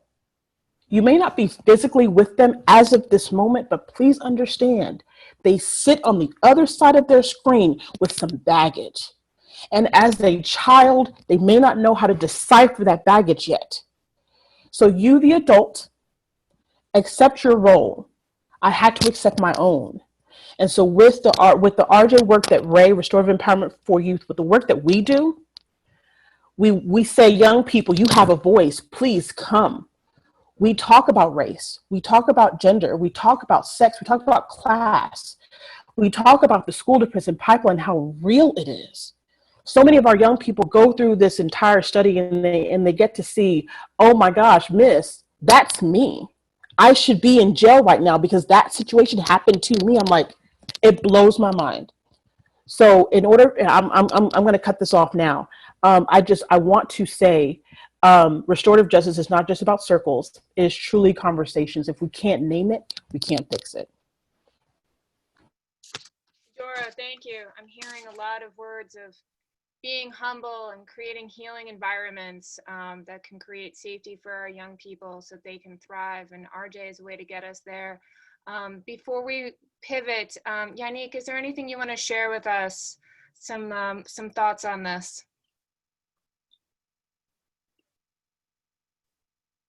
I think you're still on mute, Yannick. Sorry about that. Thanks. Sorry. I support all what my panelists say, fellow panelists, and these girls need to be loved, to belong, and to be heard. And we have to teach them to develop agency. And it, as Anissa said, it's a societal problem. And all stakeholders should be involved. There are outside organizations which we can use as resources. And there are some schools where the students don't get to see the guidance counselor, the psychologist, or the social workers. They're overwhelmed. We need to maybe have 2 psychologists and guidance counselors, social workers in the school to address these girls' issues, because sometimes some girls they just go under the rug. No one knows their problems, and that's not okay. We have a responsibility. And we educators or people who work with students, sometimes it's anyone who adult in the class, in the school, have let me stop sugarcoating using these euphemisms like multicultural diversity does not mean that you understand the community. You have to really work at it. There's work to be done. Those words are very cute, and you're not unprejudiced, unbiased because you because you work with people of color and you say, I work in a diverse community and it's multicultural, or you have multicultural night or whatever. And there's terms that we use like these kids, which has a negative connotation. And these students may not be able to articulate how they feel, but they do feel. So they know when there's prejudice against them. You always feel, the 4-year-old can feel if someone doesn't treat them well. They may not know how to articulate that. And that's very, very important. And I think racial restorative justice work should be mandatory in all schools. And I want to go back to what I just said with language. Language shapes our ideas about race. We have to really think about language. There's a whole social science perspective, racial linguistics, the words we use to describe people of color, and the language you use is very important, and respecting the language they use. That has to be something that's implemented, because these girls don't have voice in the classroom, because when they candidly speak, it's not understood and it's corrected. And the way in which you express yourself is the way in which you express yourself. You can teach them, okay, there's academic language, there's different types of language, but they have to have agency, and that can be done through education in the classroom. And we need to use those resources better than outside organizations. Yannick, thank you. And that's a really great time for me to pivot and highlight an opportunity for young girls to find their voice and find their power. And Anissa, I'd really like for you to share the power of mentorship and what that means to a young girl. Definitely. So seeing Fetty's chart before reminded me of something that our executive director at Girls Inc. of Long Island says. Her name is Renee Flagler, and I know she was on the call earlier, but she believes that, and I believe that all of our girls come with superpowers. And a lot of time those superpowers are misconstrued by educators, by staff members, by family members, right? They're taken, instead of bossy, instead of assertive, they're considered bossy. When they question things, they're considered rebellious, right? But at Girls Inc., we believe that our girls have these superpowers, and we bring them into a mentoring space to develop these superpowers and to establish them and to learn how to use them. We've learned that Black girls express that a caring teacher, educator, and adult is most important in their learning environment. They've told us that. When they connect with an adult and feel genuine love and appreciation and support for the promise as students and individuals, they end up having a more positive school and community relationship. At the core of our Girls Inc. programming, we have multiple principles, but I'd like to highlight two. The first is trusting, mentoring relationships with adults trained in an approach that is grounded in belief in girls' rights and abilities. And our second, a girl-centered, motivating, deliberate, and interactive activities that develop and promote girls' strengths. So we're getting to know our girls on an individual basis. We're highlighting their rights as girls. We're affirming their abilities and their strengths, and we're helping them to further develop them. When a young person enters a mentoring relationship, it's important that they have the space to be themselves and to come as they are. Youth need to understand not only how to navigate certain systems by someone who's been through it before, but also to be able to get advice from someone who can understand the cultural context in which their behavior and thoughts exist, as well as advice on how to navigate these systems in the context of their own racial, ethnic, religious, or gender identities. At Girls Inc., we have facilitators who represent the communities, who've lived in the communities, who've gone through the same schools that a lot of our girls have gone through. We give girls a space to learn, to grow, to fail, to navigate life, further develop their superpowers, to get to know themselves, their peers, their facilitators. And we think it's really important. We are at the same level as the girls. We have just as much to learn as the girls, and it's important to lay that groundwork and that context down. The girls need to feel equal, and they need to feel supported and loved when they come into a room. So we truly believe in the power of mentorship at Girls Inc. We know there are a lot of amazing organizations that continue to do the work. And we have seen firsthand the difference that it can have both on our lives as educators and girls' lives. Anissa, thank you. I really appreciate all the work that you folks are doing over at Girls Inc., the energy that you bring, and the empowerment that you share with the young girls as they explore their superpowers. I can't wait to meet them. We have so much more that we want to do, but time isn't always our friend. And a little preview of our prep with our panel. It went on for hours and I loved every minute of it. So thank you to all of you. And we really hope to explore so many of these things in our future date. But right now, we're gonna pivot and I'm gonna throw this over to Fetty. She's gonna take a minute and introduce us to a young person who makes real so many of the systems that we're alluding to, so many of the failures and the consequences of when those opportunities to explore those superpowers and create environments of healing and create relationships are missed, and what can happen. And then, not to give too much away, but perhaps a story of resilience as well. So Fetty, if I can throw it to you to introduce us to Gina, that would be fantastic. Yes, thank you. So Gina, I met when she was like, I want to say like 16, 17 years old. And she was legit a firecracker. Like, I don't think I got 2 words in when I talked to her, but I loved her energy. You can tell with people like Gina, she's like all heart, you know, those people who just like do everything with just passion and so much love, despite everything that's ever happened to her. So I met her because she caught a charge. She was in the Suffolk Felony Youth Part where I also work. And that's when I met her. And she's literally everything we just talked about today. You know, she was a system kid from, I think, about 12 to 13 years old and on, because once you're in the system, you could never get out. And she's been in family court, like she's been in foster, like she's not in foster care, group homes, until she ended up with me. And, you know, I've been with her ever since. She's in her, how old are you? Oh, do you know? Anyway, you'll tell her, like 20 something years old now. I'm so proud of who she's become, and I'm gonna let her tell her story. Okay, go ahead.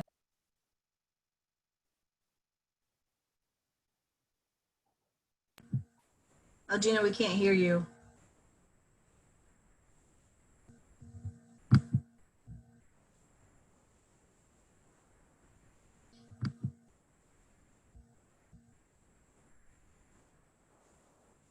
No, we can't hear you.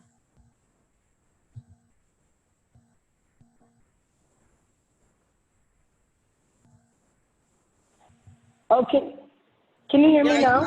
We got you. Oh, good. I had to press the button to unmute myself. Okay, hi, my name is Algina. I usually like to go with Gina. I don't know why I'm nervous now, but I am. I don't know where to start. I met Fetty when I was like she said, 16. I've been in the system since I was about 12, 13. It's crazy. It was quiet where I am, and now when I'm talking, it's really loud. Hold on. Yeah, I've been in and out since I was, no, not in and out. I've been in since I was 12. I got out when I was about 18. It was really hard. Honestly, from what I could remember, I was going to the high school, like a regular high school with my siblings, and I used to start having like issues in school. I was, I don't know, I started doing stuff and I couldn't really understand at the moment why I was doing it. I thought I was crazy. I was fighting a lot, really angry with everyone. I was really distant. I didn't like to talk at all. Like, I'd bug out, flip chairs over in classrooms. It was just crazy. Now, like being older and especially like going to school and being educated with like a lot of like mental health kind of stuff, I start to understand like where a lot of that stuff was coming from. I was going through a lot of things at home, personal things, and I had to actually get taken out of my home. I thought that was actually going to help. It actually made situations worse. My stepdad used to really hit on us and my siblings, but it wasn't as bad as it was like for me because I wasn't like related to him. That wasn't like my father. That was my stepfather. That was their blood father. And a lot of other things started happening. That's when I started running away from home and all that stuff. I got kicked out of school. and they told me I had to go to like this Botes school. And then I was in a group home, but going to Botes. Botes was like, it was really weird, and I really never learned at all. Like I never was in class, because even if I was in class, it was like fights breaking out. It was really hard to concentrate, even though it was like only 8 students in a classroom. And whenever you needed help or like you would need to talk to a counselor or something, they had like this room that was padded, and you would just go in the room and you would have to stay in there till you calm down if you were bugging.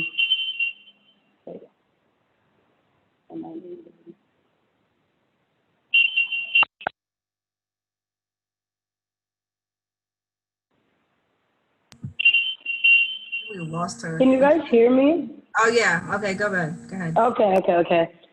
Yeah, so they would put you in this padded room, and like, let's say if you had an issue, sometimes you like, it was weird for me because I would be in the group home and then they would like bring us to the school. So it was like a lot of the other kids were coming from home, and like some were coming from group homes, and it was so weird sometimes, especially for like Thanksgiving when like kids would be going home and they would be able to see their family. And like we weren't, like us kids that would go to the group home, it was like, you know, that you would have to be there doing chores or whatever they wanted you to do. And sometimes, I'm not gonna lie, I would get upset, and I'm not one to really talk or communicate how I'm feeling, what was going through in my head. I just kind of felt like, you guys know I'm coming from this place, I'm not home. So you guys should already understand that I'm gonna need someone to speak to, or I'm gonna be off a little bit because I'm not really all the way here, you know? So I kind of like was really more of a fighter. I fought everybody. And that was kind of where everything just went wrong. I thought like not talking would be best because it's not like anybody really cares what I have to say anyway. Because if they did, they would have asked me like, what's wrong? What's going on? Why are you acting this way? Why are you deciding to throw chairs in the middle of the classroom? Like, why are you not really here? Why are you distracted? Things like that. Things kind of changed. I got arrested again. For fighting this woman in my group home. And when I went to the jail, I think that's when I hit rock bottom. Everything started to change. Had met Fetty. I kind of like was caring more about myself. I wanted to like, kind of when I got out, I was like, where do I go from here? And I think it was more because when I was in there, I was with people that literally murdered other people waiting to get sent to like a longer, like a more serious jail. And I like learned from them. I was like, you know what, I'm young, and like when I got out, I was determined to go back to school, and I wanted to like go to school to become a social worker. I'm going to school now. I wasn't for a while because I needed to take care of something, but now I'm actually attending school to become a social worker. My whole mindset pretty much changed as to what I wanted to do, and I don't know, I feel like like leaving the system, it wasn't easy. I left around like 18. I went back into that toxic situation in my home, and then I actually moved out on my own. I saved up. I was not okay like being home. I thought it would have changed, but then when I realized it was like more me that changed, me in the group home doesn't mean like my family or the situation in my house have changed at all. So I moved out. I've been out on my own. I got my own apartment. I've been going to school. I have my own job. I actually recently became a manager here. I'm actually at work now, to be honest. But I've done a lot, and I'm not gonna lie, it's kind of hard because I don't have any kind of support from my family. It's kind of like I'm by myself. But in a way, I appreciate Shetty and her helping me a lot because I don't know. A lot of times I think if it wasn't for her, I'd really be dead. Especially all the times that I've tried to like take my own life, and she's always been there for me, even with all my crazy. Me screaming at her, all the things I've done, she's always been there. She never left my side. And yeah, I'm kind of done because I'm getting emotional. I love you, Algina. Yeah, I can't handle this right now.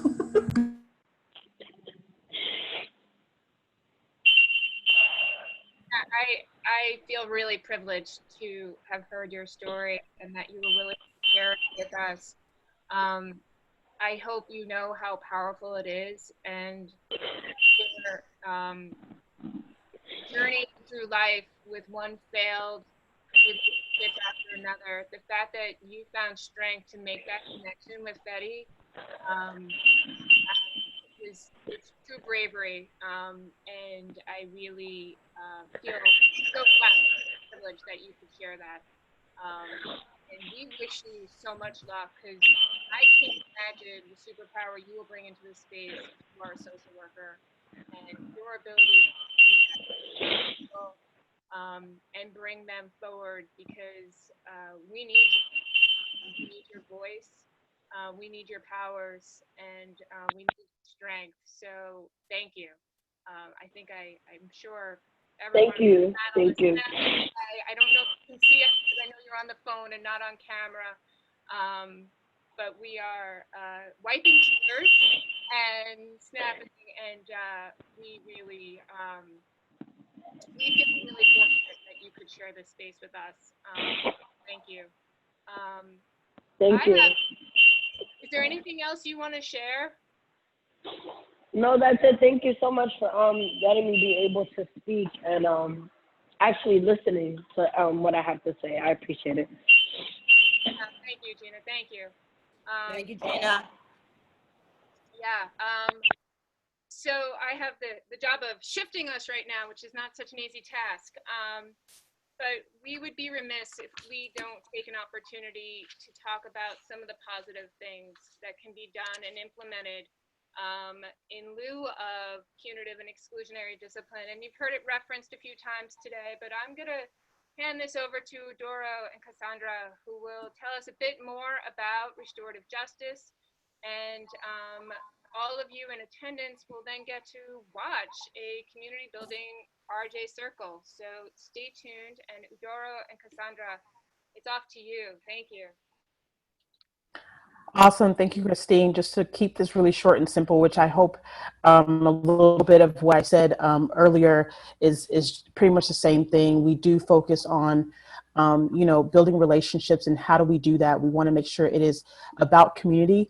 And again, if our young people are with us pretty much anywhere from 6 to 8, sometimes 10 hours out of a day, please know that the community that you build in your schools truly, truly matter, in your schools, in your classrooms as well. And then once that community is actually established, we then go into where if we need to address any type of harm, or if we may need to support a student or even an entire class, we can do that. Then again, if we need to support just an individual student, whether it be through re-entry, a student being released from something, or a student having to move or constantly having to see changes, we know how to pinpoint and come together as a team and support that student wholeheartedly. And so that is what our work is truly about. And so Cassie is going to do what she does so well and what she does best. She is in our company, she is like our mindfulness meditation. We go to her and we're like, hey, we trust you to do this. Can you do? And she is on it. So she has designed what we are going to embrace right now today. And so please enjoy watching this, and you all panelists and me as well, we are going to enjoy this time. All right, Cassie, take it away. Cassie, I don't mean to cut you off. I just want to welcome a few young ladies who are joining us from Girls Inc. They're going to join up.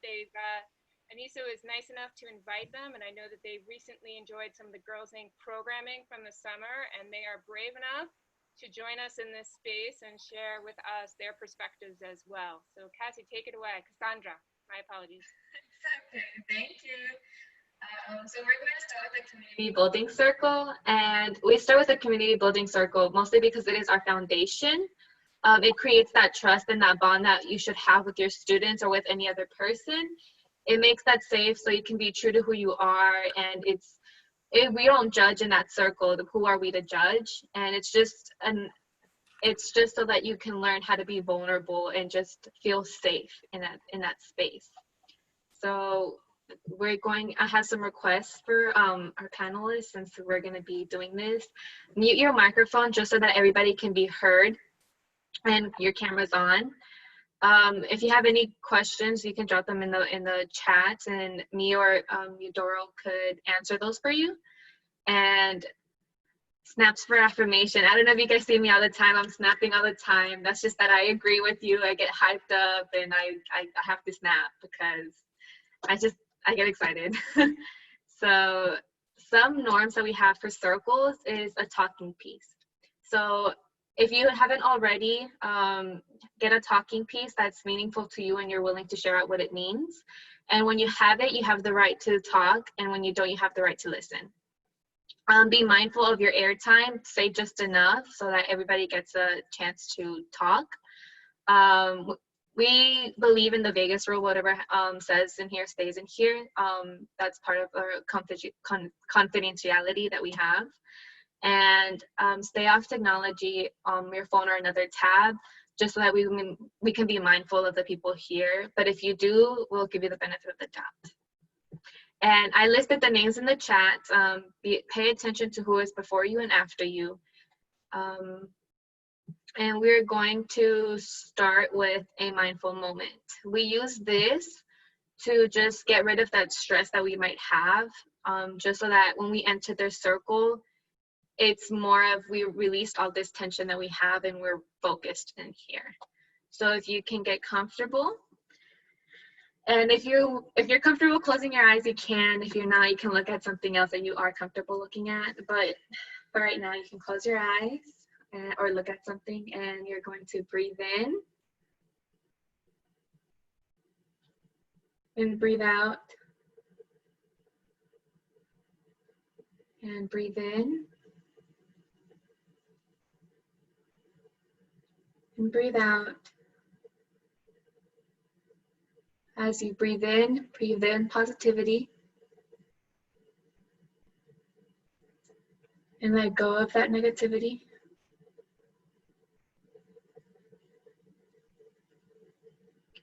Breathe in.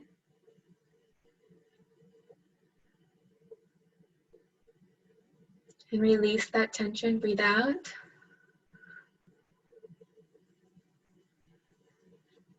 Take a deep breath in.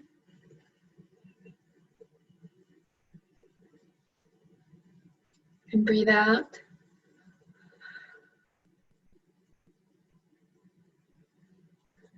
As you breathe in, feel your body just calm itself. And breathe out.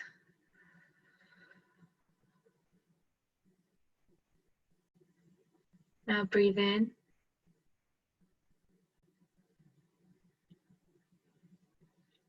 And breathe out.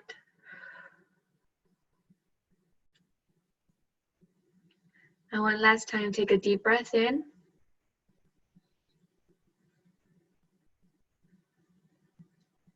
And let go, breathe out. Now slowly open your eyes. Whew, okay. Thank you guys for doing this with me. We're going to start with our opening quote, and that is, "I want every girl to know that her voice can change the world," by Malala Fund. We're going to start off with our social distancing greeting and check-in. So I will start by saying my name, how I'm feeling on a scale of 1 to 10, 1 being the worst and 10 being the best. And I'm going to talk about what my talking piece means to me and a school appropriate social distance greeting. And I'll model how that would look like. So my name is Cassandra, and I'm feeling like an 8. I'm so happy that we're talking about all of this. And this is my talking piece. I got this at the Coca-Cola factory, and it helps me to like relieve the stress that I might have. So yeah, and my social distance greeting is, can everybody repeat after me, please? Hello. And I pass my talking piece to Jen. Okay. Hi, I'm Jen. I'm feeling like a 9 right now for no reason other than I was at like a -2 at like 1:45 this afternoon because I was so nervous about how this was going to go. So I'm feeling pretty good. Thank you to everyone. My talking piece, I don't know if you can see it with my background. It's an Ohm symbol. It was the first tattoo I ever got. And I love it because I mean, there's a lot of meaning behind it, but the simplest way, I guess, to put it is that it unifies everything in the universe, which I just think is so cool. And yeah, socially distant greeting, that's what I need to do. Yeah. Hey. Camille, yep, cool. And I will pass this on to Christine. Hi, I am Christine. I am feeling like a 9 as well. I feel like we are out of the woods on technology, which always, I sweat my brow on that. And I am feeling pretty overwhelmed with gratitude right now. So I appreciate all of you. My talking piece is a glass pumpkin, which I'm pretty proud of because I made this, and I'm gonna hold it up. I made this, and I made this with one of my favorite humans, which is one of my children, my oldest daughter, who had the thoughtfulness to bring me to a glass workshop for my Christmas present, because I haven't stopped talking about wanting to do that for the entirety of her life. So she was thoughtful enough to bring me and help me create this thing of beauty, which I get to look at and know that I had the power of creation and got to make this beautiful thing. And, you know, my social distance greeting in a virtual world is a smile, because we're super embracing this whole mask thing, and that's great, and we should. But I miss smiling at people, and I hope it shows in my eyes when I do that, but at least here, I get to have mask off and truly smile. So I'm gonna just smile. And then I'm gonna pass it off to Anissa. I'm Anissa, and right now I would say I'm feeling like an 8.5. I was having some of those jitters too, but I'm feeling very hopeful after this conversation. My talking piece, so this is a group of affirmations and reminders that was given to me by a leadership group from Girls International. And my favorite one is at the top, and it says, "Our Black and brown girls need you to keep fighting." So it's a daily reminder of why we do this work, and it's definitely motivating. And my social distance greeting, I like to dance. I like to, you know, be a little funky sometimes. So it's gonna be a woo woo. And I am going to pass it off to Girls Inc.'s very own Madison. Thank you. My name is Madison, and my talking piece is this necklace. My mom got it for me this past year, and sometime during quarantine. I picked this because she's very important to me, and you know, she's kind of like the reason I'm here, and I like push myself to do all of these things, and I'm feeling probably like an 8. Like, I'm definitely nervous. This is like my first time talking like with people, like, and I guess my social distance greeting would probably be the same as Christine, like smiling, because I also miss smiling, and you know, I'm a very, all I do is just smile to people, and yeah, I pass it on to Freddie.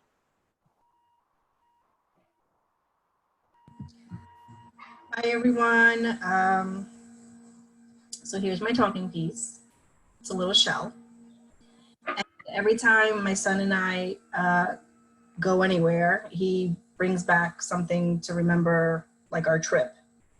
And this one is special because, so he always paints them or does something creative because he's got the creative gene in the family, not me. And he painted this one just for me. So I don't know, just it like makes my heart full because he's like literally my whole life. So, so this is my token piece. I'm feeling, I guess an 8. An 8 would be good. I think 8 is safe. So conflicted a little bit because I love this space and I love the energy and I love all of you, and this conversation has been amazing. And so I'm just like so full of like, same as Christine, gratitude, right? Like I'm just so grateful. But one thing I'll share is when Gina was talking about, you know, possibly not being alive if I wasn't in her life kind of thing. You know, I know people say all the time to me, like, that's such a great blessing and such an awesome, but I'm just like, no, like it shouldn't just be me. And so it doesn't ever really sit right with me because, you know, what if I wasn't there? And why? And that's not enough, right? And it's just not enough. So 8 because of the space, but then 8 because that's always been a very conflicted statement that I've heard way too often. So anyway, what do I do? What do I do? How do I greet? How do I greet the space? Fist up for solidarity. There it is. And I pass this on to, is it Katshina? Yes. Because that happens to me all the time. Kashina? Yes. Okay. My name is Katrina, and my talking piece is this kind of journal here, because it's a way I don't really like to talk so much, so I kind of write my things on here. Yeah, and I'm feeling a 10 today because I'm with you guys, and I had something to do and look forward to, and my social distance, sign is just a smile because I just love to smile. So there you go. Thank you.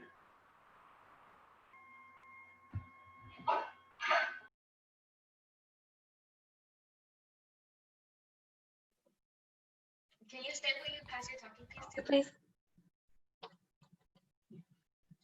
So, Cassandra, is that? I'll just go ahead and go. Yeah, it's fine. Thank you. Thank y'all. My name is Eudoro, and I am feeling a 9.75. About 10 seconds ago it was a 9.5. It actually went up. So 9.75. And my talking piece, I love that Fetty shared the painting shells thing. When we lived really quickly in Rhode Island, when we would find shells, we just would paint them. So I actually have a rock though that my child painted, and I'm so glad that it was left down here, because even though I tell them pick up after yourselves, she didn't. So this is a nice thing for me. So this is my painted rock, and I pass to Yannick. Hold on. You forgot your social distance greeting. Yes, my social distancing greeting. I think about my oldest child. She always throws up the deuces. So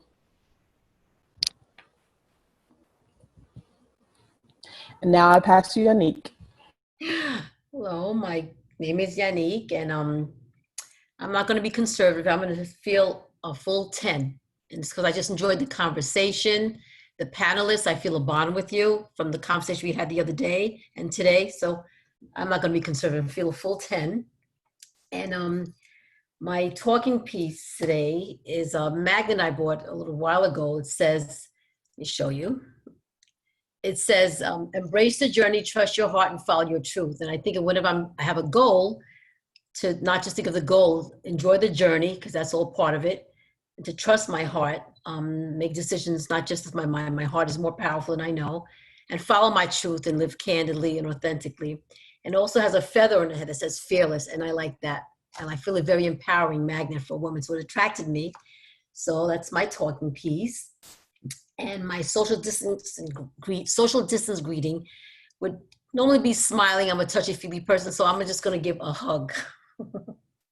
Because I miss hugging, and we can't do that now. And I pass this now to Cassandra. Thank you guys for sharing. And now we're going to do a team builder. And it's camera on, camera off. If you agree with the statement, you turn your camera off. And if it doesn't resonate with you, you keep your camera off.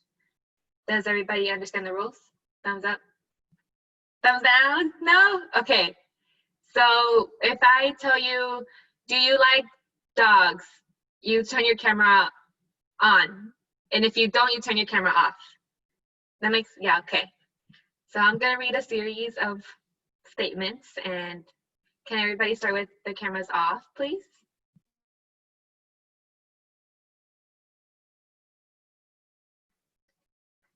Turn your camera on if you miss being at school. Oh, wow, okay. Okay, cameras off. Cameras on if you took up a new hobby during quarantine.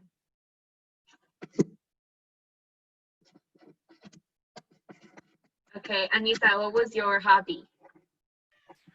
I started playing my keyboard a lot and running, which is weird. Thank you for sharing. Yannick, what was something that you took up? A new hobby, not a new hobby, I started writing more and cooking more. So I like that. Yes. Thank you guys for sharing. Cameras off.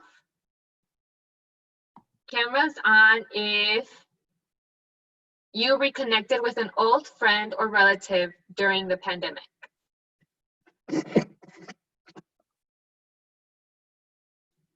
Yay. Okay. Cameras on. Cameras off, sorry. Cameras off. Okay. Cameras on if you celebrated your birthday during the quarantine. Happy belated birthday. Happy belated birthday. How did that feel? Good. Eh. Okay. Okay. Cameras off. Cameras on if you have ever felt like an outcast.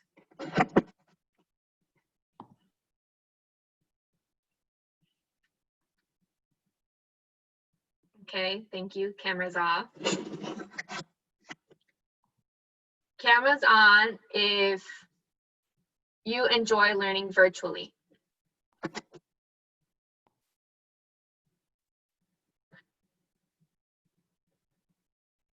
Okay, okay. A few people here, a few people here. Cameras off. Thank you. Cameras on if your pet helps you feel better during the pandemic. Ooh, Madison, what's your pet? I have a Maine Coon mix. He's orange and white. His name is Bella. He helps me. Oh, okay. Thank you for sharing. Jen, what's your pet's name? Or what's your pet? My dog, Taylor. She's my life. Yeah. Thank you. And Christine? My puppy, Eve, who brings us an enormous amount of joy despite me putting my foot down for years saying no. I'm so glad I said yes. Nice. Thank you for sharing. Okay, cameras off. Cameras on if you ever felt like the educational system has failed you.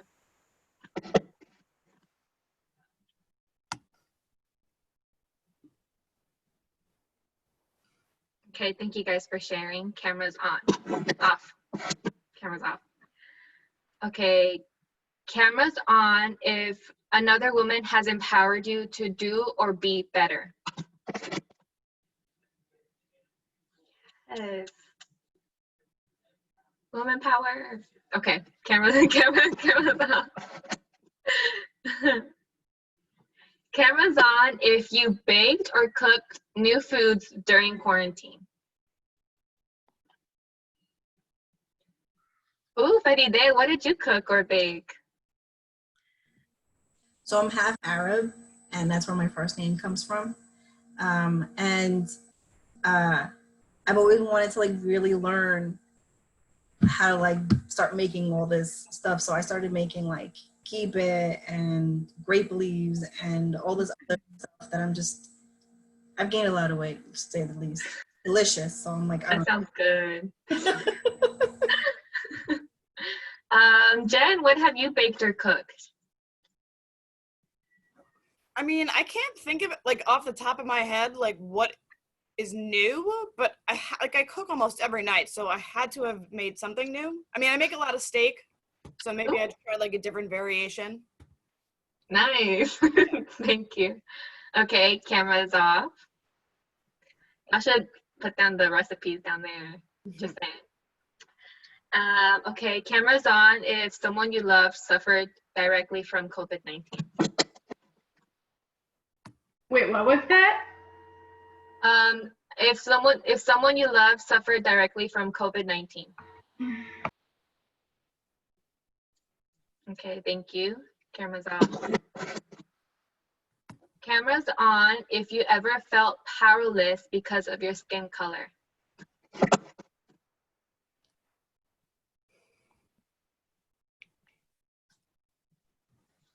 Thank you. Okay, camera's off. Camera's on if you have ever gotten in school suspension or out of school suspension.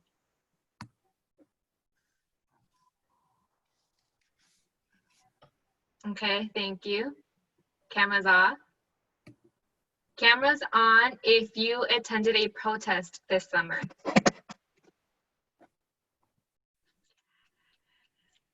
Thank you. Camera's off. And camera's on if you feel ready for this school year. I know. All right, I'm getting there. I'm getting there. Thank you guys for participating. Can we all have our cameras on, please? Nice. So now we're going to debrief. How did you guys feel about this activity? What can you learn from this? And whoever wants to speak up, this is an open mic. It was fun, but very meaningful, and you could cater it to specific questions depending on the group, and it's a good idea. First, it's an icebreaker, but you could actually use it as a conversation piece in a lot of ways too. It's an easy way to. Some people don't like to talk, but it's an easy way to do it. Very good. Enjoyed it. I thought it was a great combination of really fun questions, but then other questions that, you get to learn about people's experiences more. So I like the balance of that because the conversation is not too heavy and it switches gears and it's just enough to make sure everyone's comfortable to share. It was very educational and fun because I get to look for something to do today. Yes, and I'm just very glad to be back again. But yeah. Thank you. Anybody else before we move on to our next topic? No? All right. So now, Jen, if you can please put up the values PowerPoint. And right now we're going to share a value that we honor or that we live by. It can either be the ones that are going to be put up here or some of your own. I'll give you guys a second to look at the PowerPoint.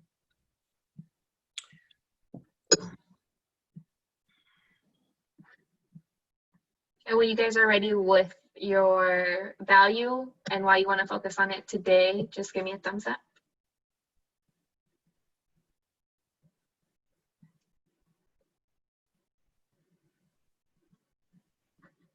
Nice. Okay. So we'll start with Jen. I'll pass it to you.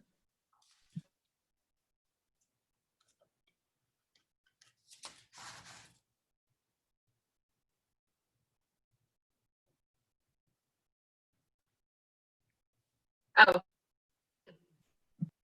Okay. That is A-okay. We'll come back, okay? All right. Christine, we'll start with you. There you go.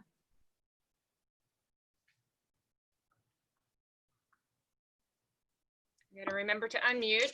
I think one of the values that I hold dear and I want to highlight is respect and my respect of others and experiences and of myself and of my values.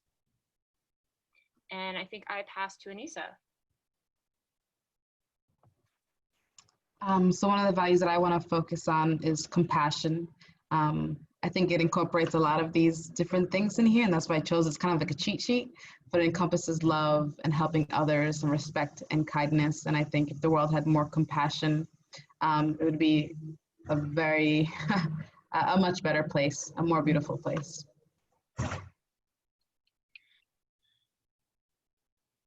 And I think I pass it on to, was it Madison? The value I want to focus on today is love.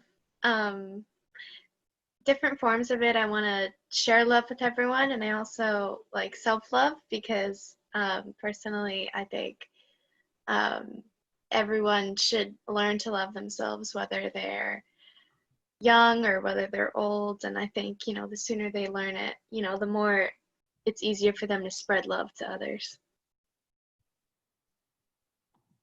I pass it on to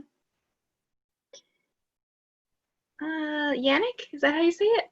Yannick, that's close enough. That's close. Yannick. Sorry. Yeah, that's okay, Madison. Thank you. I chose empathy because empathy is a very important value to have. It teaches you to understand other. Like, you don't know someone else's situation until you walk in their shoes. And sometimes you can't walk in their shoes, but to try to understand the situation of other, you'll make less judgments. You'll have more compassion. Sometimes we judge a situation without knowing everything. Then when we understand, we respect the whole concept of empathy. And empathy is very important to make change, understand other people's situations, and to help others. So it encompasses a lot of the other values. And I pass on to Udoro.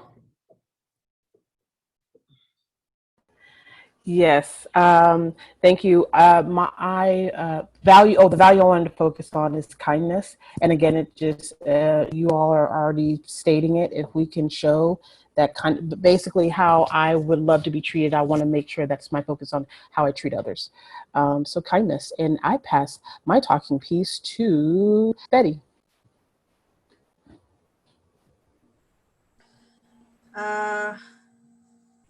So I'm going to pick one that wasn't on that chart. I hope that's okay. So I want to pick healing. Healing is, for me, has been at the forefront of everything. And I think that when you heal your own stuff, right, like the internal stuff and your own experiences, it's when you start to love yourself and have compassion and be patient with yourself, and then you project that out onto others. So I am hopeful for the value and a culture and a movement where we are really focused on just healing humanity, because we're so broken. I am going to pass my talking piece to, who hasn't gone? I think we've all gone, right? Kat Shona. I'm sorry if I pronounced your name. So I would choose equality because it has a lot to do with what's going on right now, and what we just spoke about, and I just want everyone to feel accepted and not judged. So yeah, that's pretty much the reason why I would choose equality. Thank you. And Jen, we'll pass it to you. Thank you. Sorry about before. I couldn't unshare, I couldn't get off mute without losing the chart from the screen. So I apologize. I had one picked out from your chart until Fetty went rogue. So I'm going to follow her and on there. And it's hope. Hope is the second tattoo I ever got. Because I think if there's no hope, what's the point? But exactly. I don't think you can do anything if you think everything is pointless and there's no reason for anything. So hope. Thank you. My value is encouragement. I think that everybody needs that in their life, even if they want it or don't. If they don't, it's always good to have like that person believes in me, even though they don't necessarily want it. They always have that conscious. So encouragement. I love giving that out. Thank you guys for sharing. And the last activity that we're going to do is words of affirmation. And it's I am, you are. In the chat, you'll see the people who are before and after you. And an example would be, I'm going to be starting Cassandra, which is me. I am optimistic. And then the person next to me, which is Jen, I'm not going to model what it would look like. Jen would say, Cassandra, you are optimistic. I am blank. Does everybody understand? Okay. So I am optimistic. I pass and pass and pieces.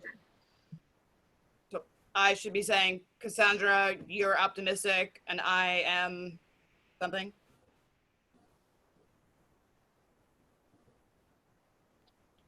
Yes. Okay, sorry. Cassandra, you're optimistic. I am critical.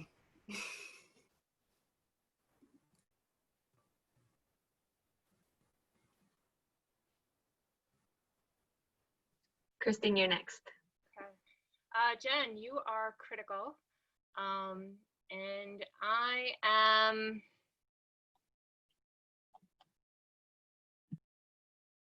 strong. And I'm going to turn this to Anissa. Christine, you are strong and I am resilient. And I'm going to pass that to Madison.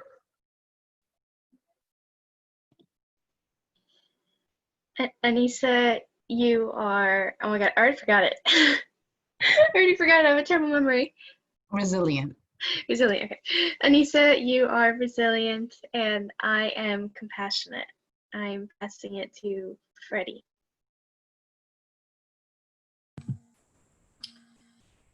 Madison, you are compassionate. And I am feride, which actually translates to unique. So there you go. And I pass it on to Katsina. I'm so sorry. I'm gonna get it, I promise. Wait, what was yours? I forgot. Unique. So I forgot how to say your name.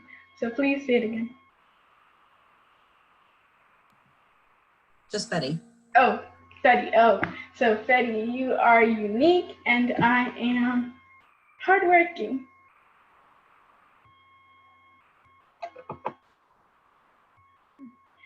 So who else hasn't gone yet? Eudora is next. Oh, okay. So Eudora, you are next. So. Yes. Okay. Kashina is hardworking, and I am Fetty. Me and you, we have to talk because we're on the same wavelength for some reason today. But I am also going to bring in my name's meaning. I am God's prophet or God's gain. So pick it either one, and I pass to Yannick.